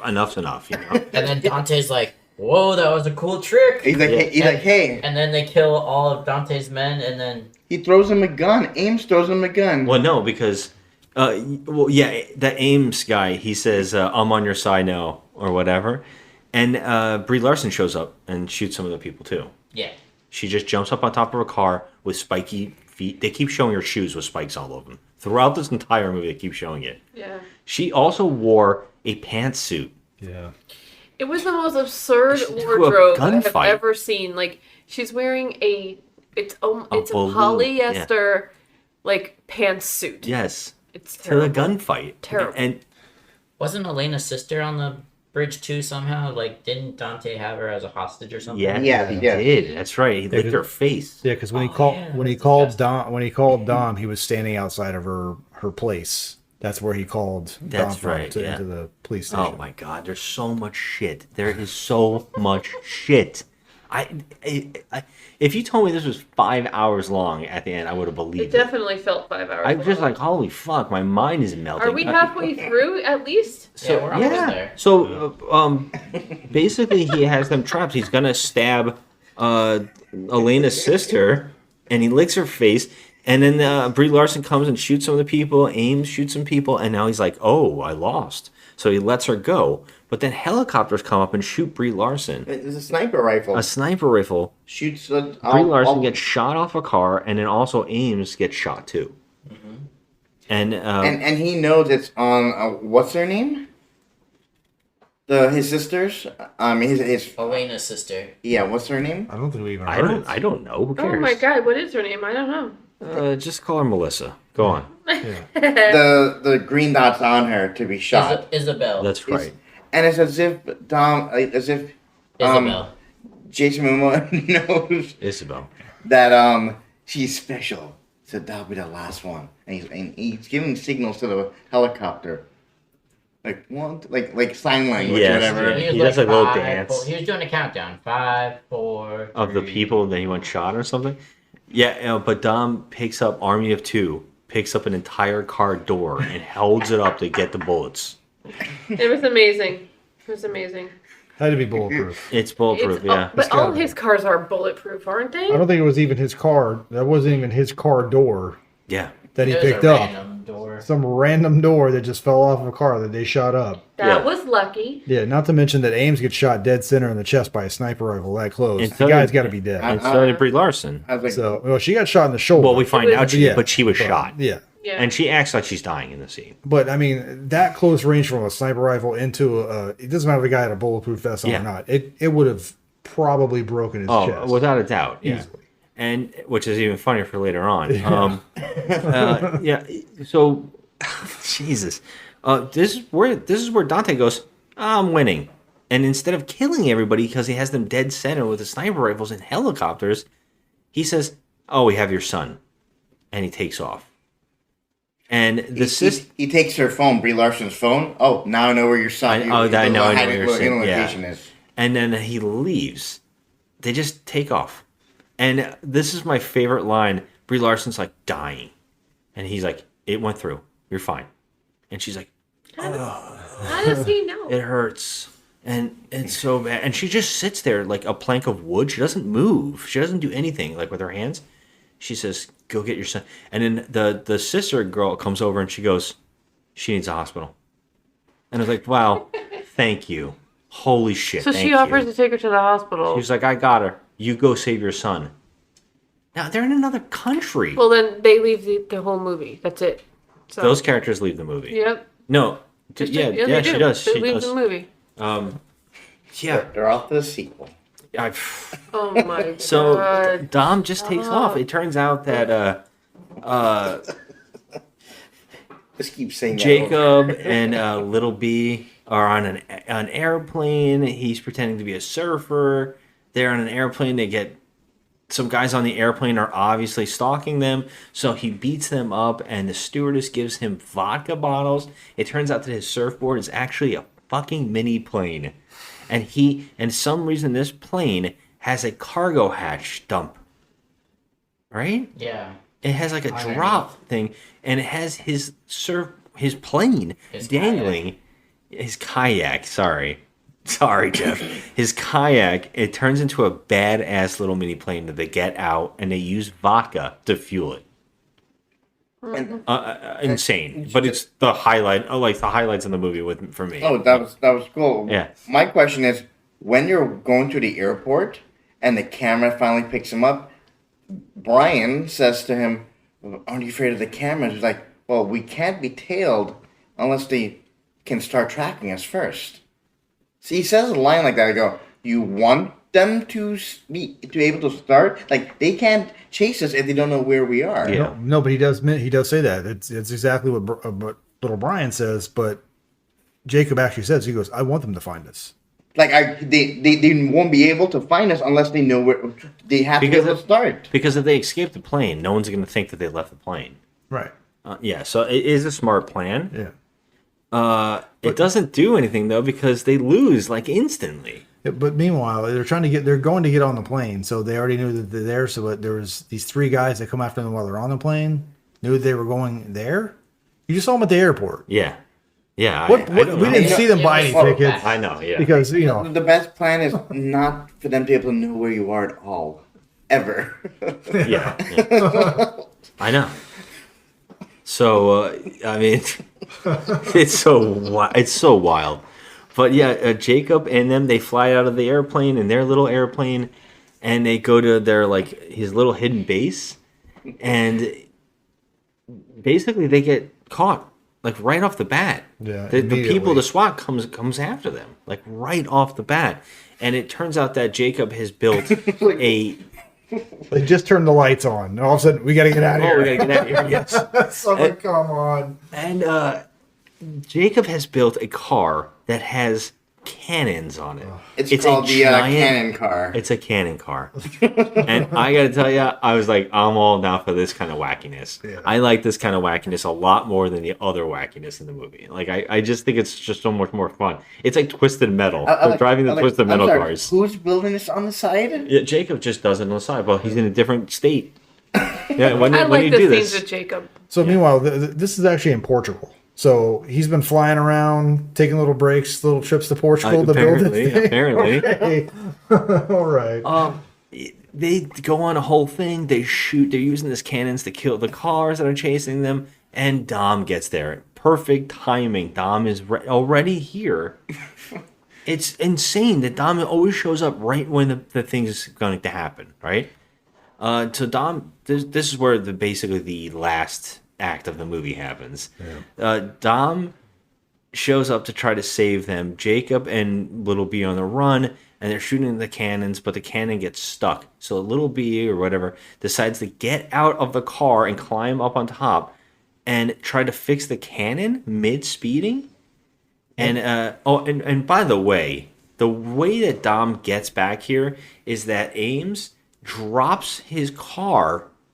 It falls out of a moving plane and falls on two cars and makes those two cars disintegrate. Yeah. It's like his car is the weight of the world smashed down on two cars. And those cars actually fly up in the air, and there's no damage to Dom's car. No, none. And when he told Ames we have to land, like, who said anything about landing? Yeah, who said anything about landing? I'm gonna fucking fly. I was expecting him to fly. I was like, holy shit. So you're gonna jetpack? God, we wish. But yeah, it's like the heaviest car of all time falls out of that plane. So he says, Little B, I'm here for you and everything. But Little B gets up on the damn car, and Dante shows up, and Dante is able to grab Little B off of the car. Yeah, he gets up. I mean, it looks like everything is going fine, and all of a sudden it looks like Dante. I almost said Deontay, but Dante is like he's clearly behind, and then all of a sudden just shows up. Hey, you're gonna snatch this little kid right off the car. Yeah, he snatches him It's perfectly. like, whoa, what happened there? Yeah, and Jacob's like, shit, I lost. I'm sorry. I'm terrible. I'm terrible at this. I'm Dom. I'm sorry. I lost your kid already. Right? And also, his car just decides to run out of fuel. Yep.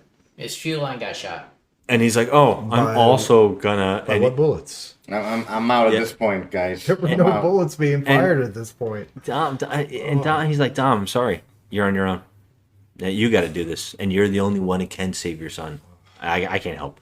But Dom, all of a sudden, a whole bunch of Gatling gun cars are coming toward Dom. And it's across the lane of traffic on the other side of the median. And Jacob sees it and he's like, well, you know what? I got one last thing. Thanks, Dom, for showing me the light. And why? And he jumps the railing and kills himself. Yeah. He gets flipped over, and it's like for one car, and all 5 cars or gets destroyed. But I'm like, didn't Brian fix the ammo so he can fire on the? You have a cannon car. I thought he fixed it. Or he still didn't fix it somehow. He was the best part about this movie. Well, no, in my opinion. He was on the other side. He was on the other side of the road, so he had to get onto the other side. That's why he flips because he hits the median, he can't fire at them, so he ends up using all of his rest of his cannon fire. That's right, to blow everything up. He turns the cannons upside down. Yeah. I thought he was going to fly at this point. I thought he was too. He shoots the ground, and instead of exploding his car, he shoots up like a rocket jump. Yep.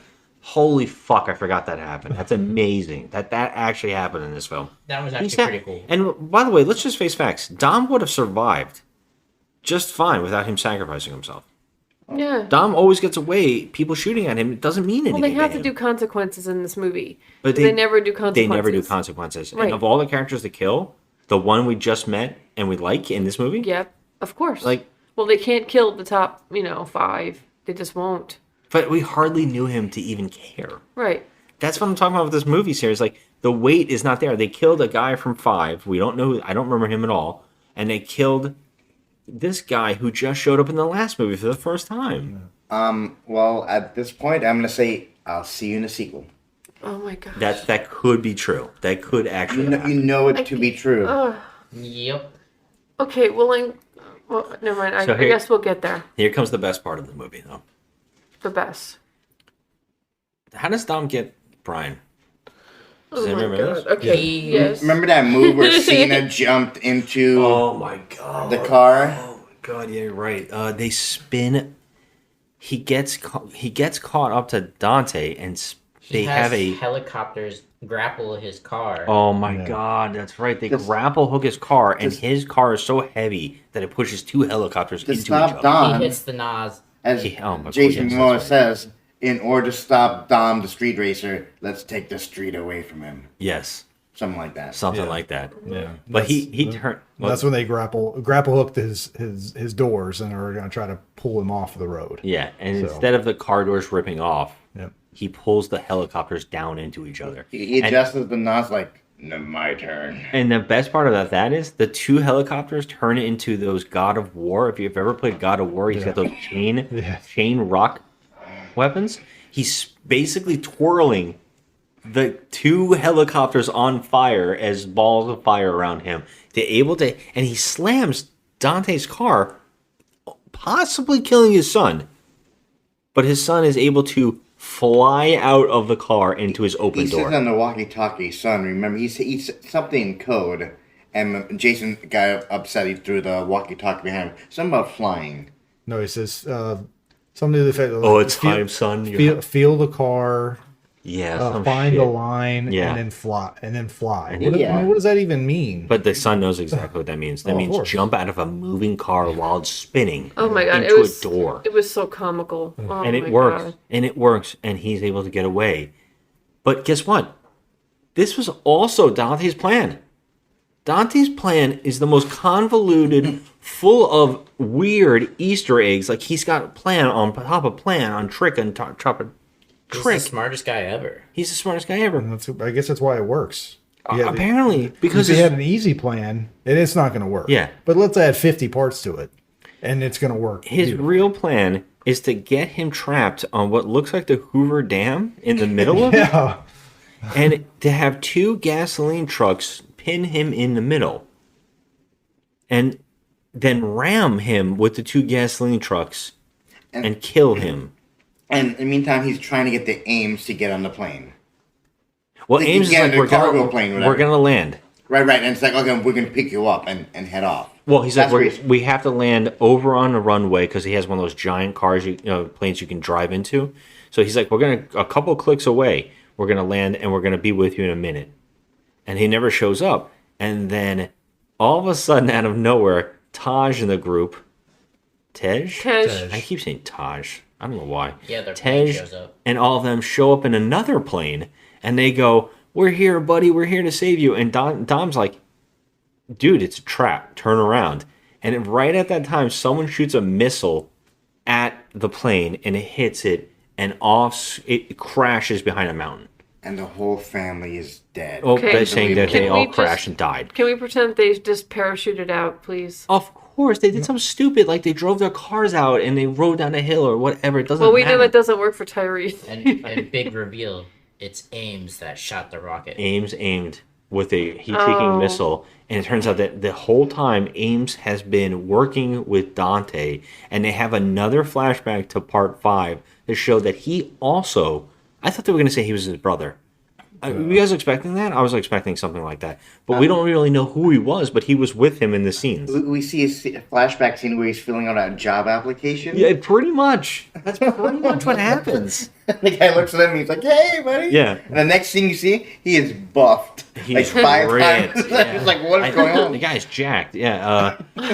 What's going on? You see him filling in a job application, And then the next scene, he looks like he's 200 pounds heavier, and he's like, I'm so happy working with you. They stand Jason. side by side in that open vault where the vault was ripped out from, and he makes a bad joke. And you think that Dante would just kill him here, but they team up. I don't know why. Yeah. And so the plan is to make Dante climb the ranks in the organization and take over the agency. And that's a how giant plan. And that's to how work out. Jason, the whole movie's 1 step or 100 steps ahead. That Be mean- able to plan everything. Then that means Dante would be responsible for Mr. Nobody's plane going down? But we know it was Jacob and Cypher. Exactly, which doesn't make sense because why would that be if they team up? If he was supposed to if he was supposed to be to take over the agency, then did he work with Cypher to take the plane down? It makes me think that they have Mr. Nobody held hostage. Joe, That's all I keep thinking. Is they Joe, have can you wheel out the chalkboard for Scientist Man? Yeah, to figure out this. God damn. And then this is one of those reveals that is just pointless. Did not care, does not. And the only thing that they mention is like Dante's like, you always trust everybody and always think that everybody's going to join your side. And that's like the thing is like you can't always expect everybody to be a good guy. Just because he saw the first 9 movies and that happened, what makes you think it's going to happen in the 10th? Yeah, it makes it seem like every time you become friends with Don, you're not friends anymore. You're family immediately. Immediately. So it's like everybody close to Dom is now gonna die, Except for his brother, of course. Well, now this is it. This is the best, most insane fucking thing ever. The 2 trucks are gonna ram him and explode. The gasoline trucks. I don't know who's driving these things. It's remote. It's remote. Oh, okay, good. Yeah. You know what we forgot? We forgot to mention. I have to just point this out real quick. There's a scene earlier in the movie where Dante is talking to 2 dead bodies. Yes. That are taped up.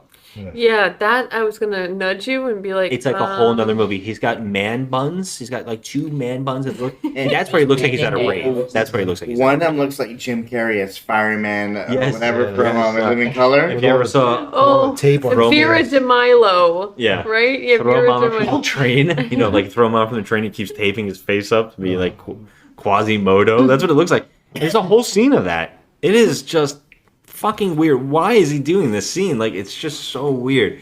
But anyways, yeah, this last scene, 2 gasoline trucks are going to crush Little B and Dom in their car. And Dom's like, Little B goes, Daddy? And he's like, yes, son.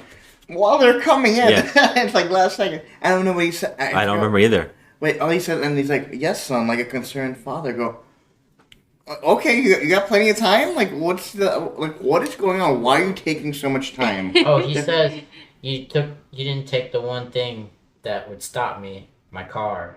Oh yeah, he tells Dante, he's like, yeah, you didn't beat me because you didn't take the one thing that actually, like he basically says, fuck my kids and my you friends, got family, my friends, whatever. car, But you know what? You didn't take my car or my cross. You made one mistake. Yeah, and so why this matters is he drives straight off the Hoover Dam.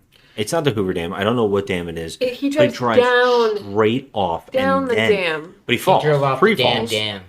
Yeah, he free falls as the 2 exploding gasoline trucks behind him set a bomb, like right behind him. Fireball chasing them down the Hoover Dam, basically. And he's free falling until his car perfectly lands and drives straight down the wall. So he's kind of holding on for dear life in this thing. He is going back and forth in between the couple walls that are down there. But I'm like, I don't understand that. As soon as you would have hit that, you would have been lost control, and the car would have started flipping out of control. Oh yeah. We're talking about vertically, what, 90 degrees? Yeah, he went straight down. And he's driving, and he notices he can't beat this fireball, and then all of a sudden he hits Nas. That's right, he hits straight Nas. down on an angle. Yep. He hits Nas. He hits and Nas. And runs it. that slow motion, like in the X-Men film, when what's his name, Quicksilver? Yes. And it's It's slowed exactly down, like and you're that. seeing the reaction. I almost want to start laughing. I laughed. It was a shout out to the first movie when they hit the Nas. Yeah, And but we what's the travel end into result? the I mean, injection fuel thing and all that. But the best part about that was the fireball is touching the kid's face. I mean, it is. Yeah. And I said, is the worst thing you could do to hit gas while fireballs are coming at you? More Nas. Yeah. Like didn't in Fast Fast and Furious 1, the car blew up because of the fire. Yes. And the non. They set in that the up. car, They set that up. Yeah. Oh, but forget about that. They're superheroes now. They land in the water. They both jump out. They swim up to the shore. And right at that moment, they're like, we made it. And he catches it. There's fire everywhere. The whole thing's on fire. You see the dam, and it's like completely on fire. And all I could think was, wouldn't the dam start cracking? And now are they going to get flushed and killed anyways by the water rushing in? Yeah, they would drown. They double down on this because Dante also knew this would happen. God. And Dante has planned giant explosives the size of like almost a half the walls. These They are look like giant pizzas. bombs. Yeah. And he's got them all over the dam to blow the dam up to kill Dante, to kill Dom because he knew he would survive. He's like, I'm done with making you suffer. Now it's time to die. Now it's he finally knows that time Dom to die. can't die, so Okay. And here's the best thing about this movie. It ends. Well, there's another scene, but what I'm going to say is we don't get to see what happens because he hits the bomb like it's going to blow up, and the movie cuts away. We forgot the end, like No, where Letty. I was going to say that next. I'm just trying to explain that scene. Dom's reaction, he almost like looks at the screen. It's like, what? Like his spider sensor's going off. And goes, what? And then it cuts. It cuts. It doesn't even have an ending. This movie has no ending. it really doesn't It's because that's it's going to be insulting. part of a trilogy. It's That all was a cliffhanger. It was like a fade to black. Yeah. The way it's as if like the weird direction on it, but it's like, okay, we're gonna see like 2 days later. Yeah. You know, that's what it felt like in a regular TV I thought show. so, yeah. And we're not gonna see that scene right away. You're gonna see like Jason doing something, whatever, but it doesn't. It goes to a different scene. Yeah. And in the scene that we get after this thing happens, we don't get an ending to this. We get an ending scene where we see Cypher and Letty walking on a glacier, and then all of a sudden, a submarine from like one of the other movie comes through the ice, shoots up in the air through the ice, and we get the reveal that the driver of the submarine is Giselle, that she's alive. I saw the figure, and I was looking, you know, as they're going, I go, and I'm thinking in the theater, I'm like, no, that's not it. And Yeah. and I see it's her, and I'm just like, now you did it. Yeah. No. Again? Are you kidding me? I actually thought it was going to be the baby mama. No, I was like, who, Because they never I go, that's actually- not going to be Gal. I'm just thinking, like, no, she's not going to, who, it's Gal Gadot. Yeah. Yeah, now they're gonna bring back Elena somehow. You know. They got to. And you know what? This isn't enough because we also get a credit scene where it turns out that, hey, we hear Dante's voice as cops raid in with all their masks on. The cops are raiding some kind of rave, some kind of like Joker's den. It's something out of a comic book movie. It's very strange. And there's a voice, and it's Dante's voice, and it says, Dom might have hit the car that killed my father, but you're the one that shot the last shot. And they showed a flashback, and I was like, fully masked man, firing right away, and I'm like, don't remember that. It wasn't a masked man. They just showed the pants. Okay, they didn't show the top part. And you know it you was knew right away. It was Hobbs. Yeah. And then the person who's listening to this pulls off his mask, and it's Hobbs. And he's full on gray now, gray hair. Much older. And looks a little smaller, too. He's skinnier looking than usual, I thought. Yeah, it in looked the kind suit. of weird. Yeah, it looked a little weird. So, And then he says the line. Does anybody want to say it? well, before we said it, he's like, well, if you're looking for me, I'm not too hard to find. Yeah. And then the final one, you go ahead. Does anybody want to say it? No one wants to say it. Come on. Some bitch. Find me some bitch. Yeah. So, not only do we not get a full ending of this insanity that we sat through, but we also got a teaser that, hey, everybody who we didn't see in this movie is coming in the next one. And I was kind of expecting a trailer for the next movie, like they actually had been working on it already. But we didn't get it. Like at that point, I was about to leave, and then or I'm gonna get up and leave. I go, there's gonna be another part. I'm like, you know what? I've had enough. I had enough. I I left too. I have to walk. I go. The last part I'm gonna see is just Cena putting his head up.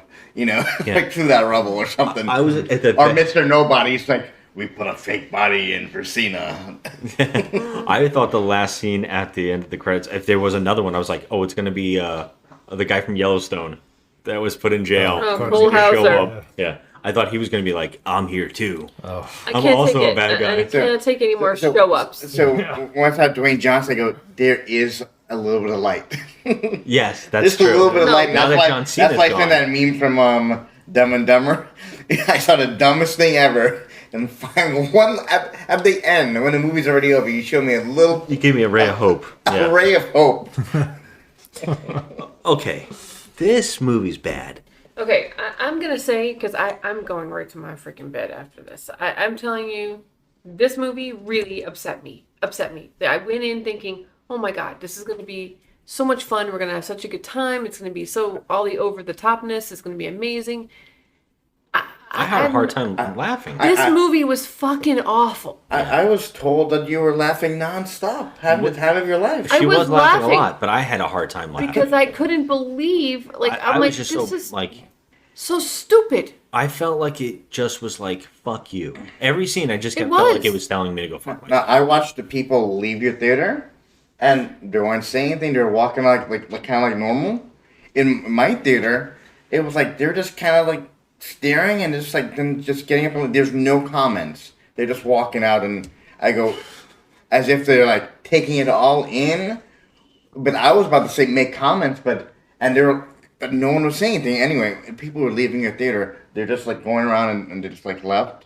And no comments, no conversation, no nothing. Yeah, I don't think I heard a lot of people laughing except us, and I thought maybe we were getting too loud. Yeah, there were a couple other people that were laughing. Some of the same parts that we were. But I Okay. think, yeah, but It was Wasn't so sure. ridiculous, and I'm sorry. You're gonna go there, you're gonna bring Giselle back. I can't take this It's stupidity insulting. anymore. It's just insulting. It's so insulting. It was so No. ridiculous. It's like the idea of like the multiverse in Marvel. It's like you kind of Yeah. took away all of the, any weight that you could have, any loss. Nothing means anything anymore. No, it so doesn't. death doesn't mean anything. It does not matter. You never really ever gone. Yeah, no one ever really is gone. Yeah. Jeff, Are you, Joe? Are you excited? I'm sorry. Go ahead. what are you I gonna was say? gonna say one last comment. Joe, are you excited for a Hans Giselle reunion? I'm gonna tell you right now, I don't want to watch another Fast and the Furious movie for as long as I live ever. Okay, I'm done with Fast and the Furious. I Done. honestly hope this movie comes out in like 3 years so I can forget.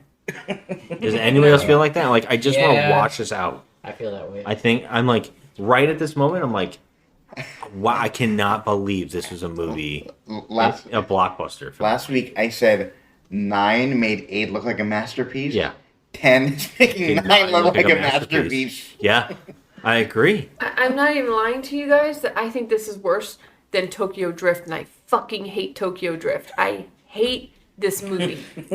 Yeah, Okay? let's Hate it. let's go around. Jeff, out of 10, what's your review? What's your score? Based on the absurdity, I was laughing my ass off, Yeah, and I think that would have been a lot better had they had the team together more instead of separating them. yeah. This is a Dom movie. And Dom is not the strongest character Yeah, I to agree. base a movie around. So I'm gonna have to give this a 3. Okay, Jared. yeah, this one is yeah. I thought 9.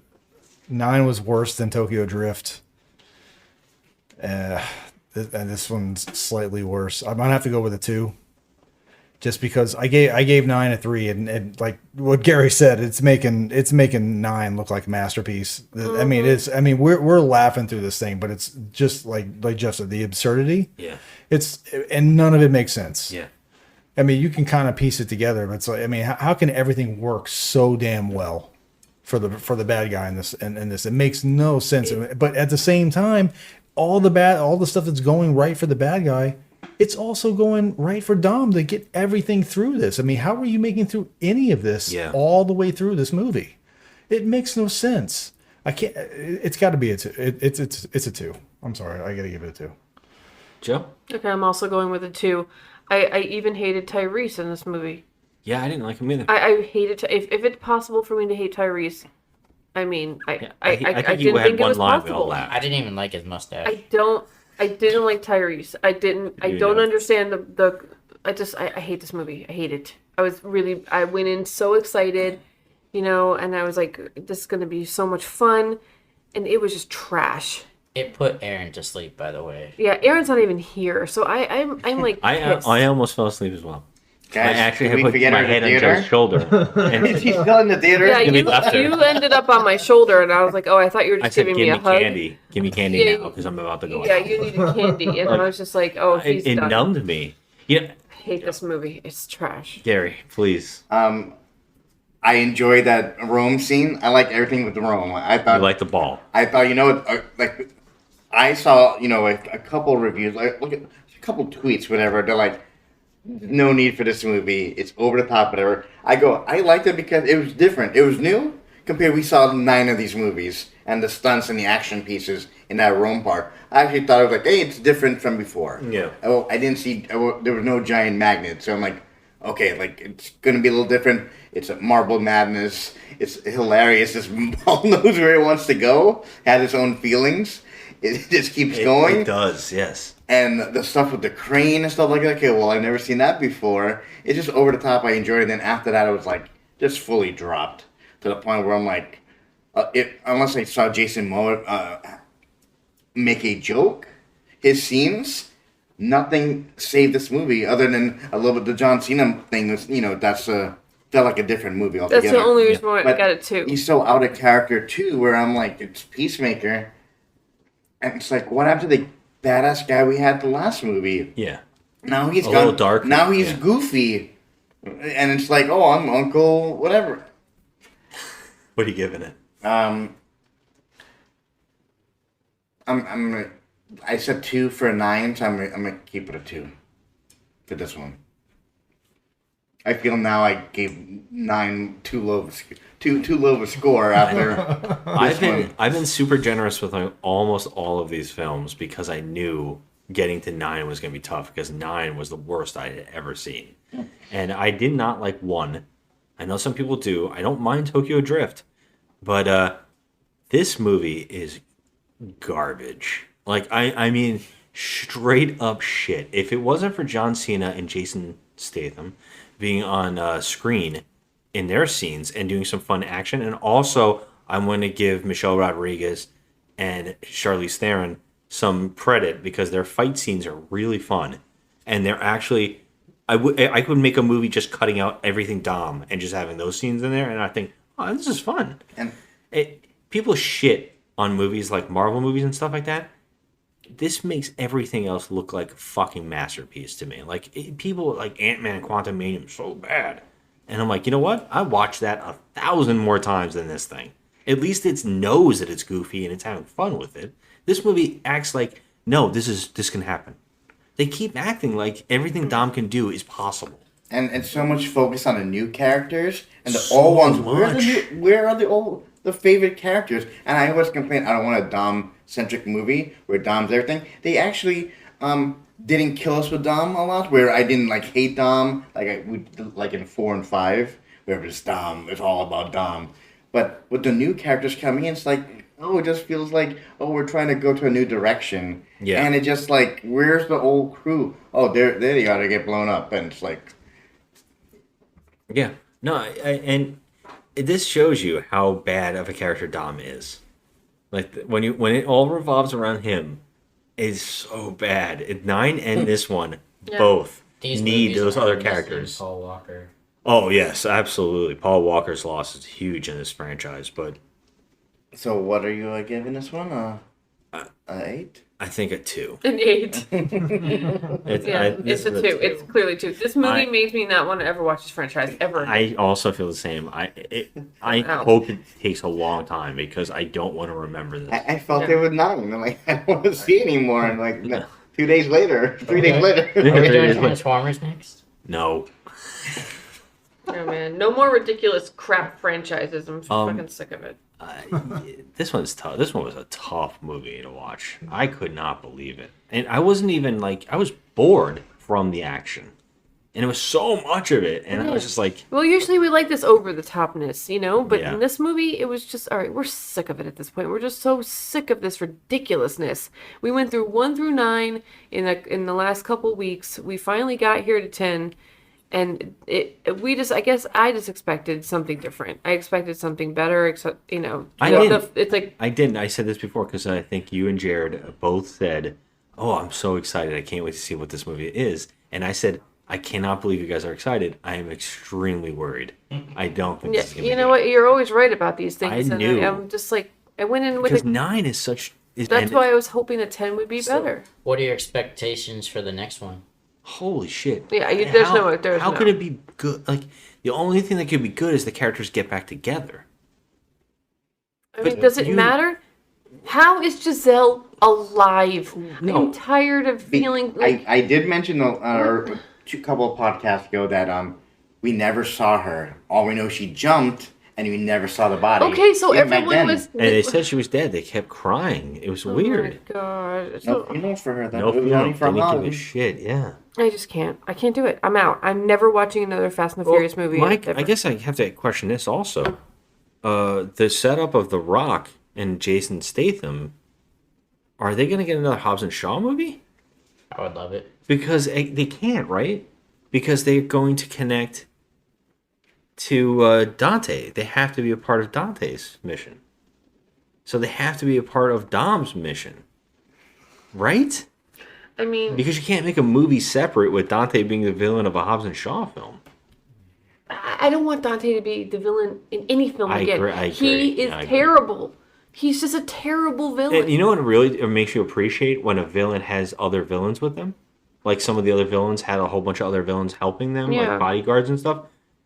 They needed that here. Mhm. Yeah. Having no person for him to talk to but us. Yeah. Like he was breaking the fourth wall. He was just looking at us and like, woohoo, look at me. Look, Yeah, I'm like crazy. he Look." had like no henchman or like right hand man to make Yeah. his like one liners to. So it kind of just came off as goofy. Like he's Yeah. just a goof. If they gave him a sock puppet in the next one to talk to, would you guys be shocked? No, and If he I'm was not talking watching to the his, next one. a sock puppet. No, it seems like he controls everybody just by controlling them and their family. Yeah. That's it. It's like I actually forgot about Ames. I forgot about that. And the prediction with Giselle is Giselle that she's also, remember Mr. Nobody when he brought Han back, he's like, only reason why I hired you because Giselle, trusted you and you're such a good worker and all that stuff, and she's one of my best people. Probably like she's part of the agency the whole time, and she covered up her debt. She has a submarine. And by the way, did you guys also catch that they said he also stole, when they were saying Dom's crimes, he said he stole a submarine? Didn't they? They blew it up. They blew it up. Because he had the missiles hit it, remember? Yeah, at the end, the heat seeker. So I was like, wait a minute. What are they talking about with the submarine? Stealing a submarine? They didn't steal a submarine. And then when it came at the end, I was like, they're really acting like we don't remember that the submarine blew up. Yeah. Like They're this acting like we fucking don't remember a franchise. lot of things. Yeah, I this mean, franchise, man. I can't. I'm not ever watching And that. anyway, I'm from the last movie. I'm really glad that Taj and Tyrese came back from space. Oh, they all Jesus skipped that Christ. part over. No, at the end of the last movie, they were just at the barbecue, and he said, Oh, that's how right. did he That's get right. home?" That's right. Yeah. If they actually blew up in this movie, I wouldn't give a shit. I actually, that's what I wished. I think that's one of the biggest things that would have made this movie a little better is if they actually killed some characters we like and made some like sad moments, some reasons. Instead, you kill Jacob, who we hardly know, Right. and a character no one knows. If it was that Santos guy and the two rappers, if they showed up Don and Omar. they died, and if he was knocking off their friends one by one, and we saw scenes of like other characters like what's her face, Devon Sawa, whatever her Oh name God, is. please, do they ever bring Like, her back? Come on. Whatever her name was in that movie, or if they showed Eva Mendes get killed, or they're just killing all the associates of theirs, like then I'm like that's something, at least they're killing some people. I mean, is anyone else just sick Shea and tired? Wiggum Sookie? get his nose blown off. Poor Shea Wiggum. Yeah. But like honestly, is anyone else sick and tired of feeling like a freaking moron?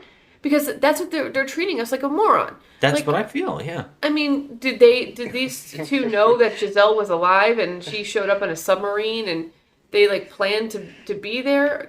I mean, do they know she's alive? Because they didn't have any acting There's a line skills about at it that moment. too. Because it makes it seem like Cypher knew all about it. Cypher seems to know that she was I alive. just can't. I believe I ended podcast 9 on that same note. With what? Well, yeah, I feel They sick. know that it's their audience is dumb. Yeah. And it's like to make everyone feel better. Hey, we want to join the ride. We're letting you know we're agreeing. This is the dumbest thing ever. After we've done it for 8 movies. It's so true, man. You know what the current score for this on IMDb is? Please tell me. 6.4. How many reviews already? I did Underneath the star, it'll tell you how many people. Because I that's really important about that. Because if it's like 700, it's kind of iffy. Because it's 7,861. This movie is the worst. I can't do anymore. I'm afraid to go and read reviews after this. Like, I'm scared for humans. Breaking I really am. box office records. Yeah. People are gonna have tattoos of Brie Larson. She's the worst. Her face as Mrs. Nobody or whatever they're gonna have her face on. Little Miss Nobody. Little Miss No. So you got Holy shit, Captain guys. Marvel, Wonder Woman, Black Adam, Aquaman. Yeah, they're all in this. You're right. That's funny. Oh, and Groot. Yeah, Groot. Wow. All right. Anybody else got anything else to add before we get out of this and try to get on with our lives? And The worst scene was that bed scene. I couldn't stand looking at Dom in the bed. what? Which one? When Letty was on Dom? Yeah. And she like put the cross it was on so him? cringe. That was the scene that you thought was the worst? Yes. Oh, everything that came after it made me keep forgetting about the scene I hated from the before. You know what I mean? I don't care much for Lifty, Like, but this is the best I've ever seen her in any of the films. Yeah, I think she looked fantastic. in That's this the movie. one thing that I enjoy is that the series kept, as it progressed, it kept getting better women characters, like stronger female characters, to almost outshine the men, which I really enjoy. But it's right here. This movie, all of the women are better her than the men characters. in this and movie. her character. I actually was rooting for. Like I never cared for her. Yeah. I actually am like, oh, she's likable now. Now I actually do for the first time. It took 10 movies. Yeah, but I will say Ramsey's character got really pointless in this one. Yeah. And Ludacris didn't do anything. I know. He didn't have anything to do. in well, this he one. beat up Tyrese. Oh, that was the one joke, by the way. We did laugh. Was that the remote control car had a bobblehead of him, and he was driving him around.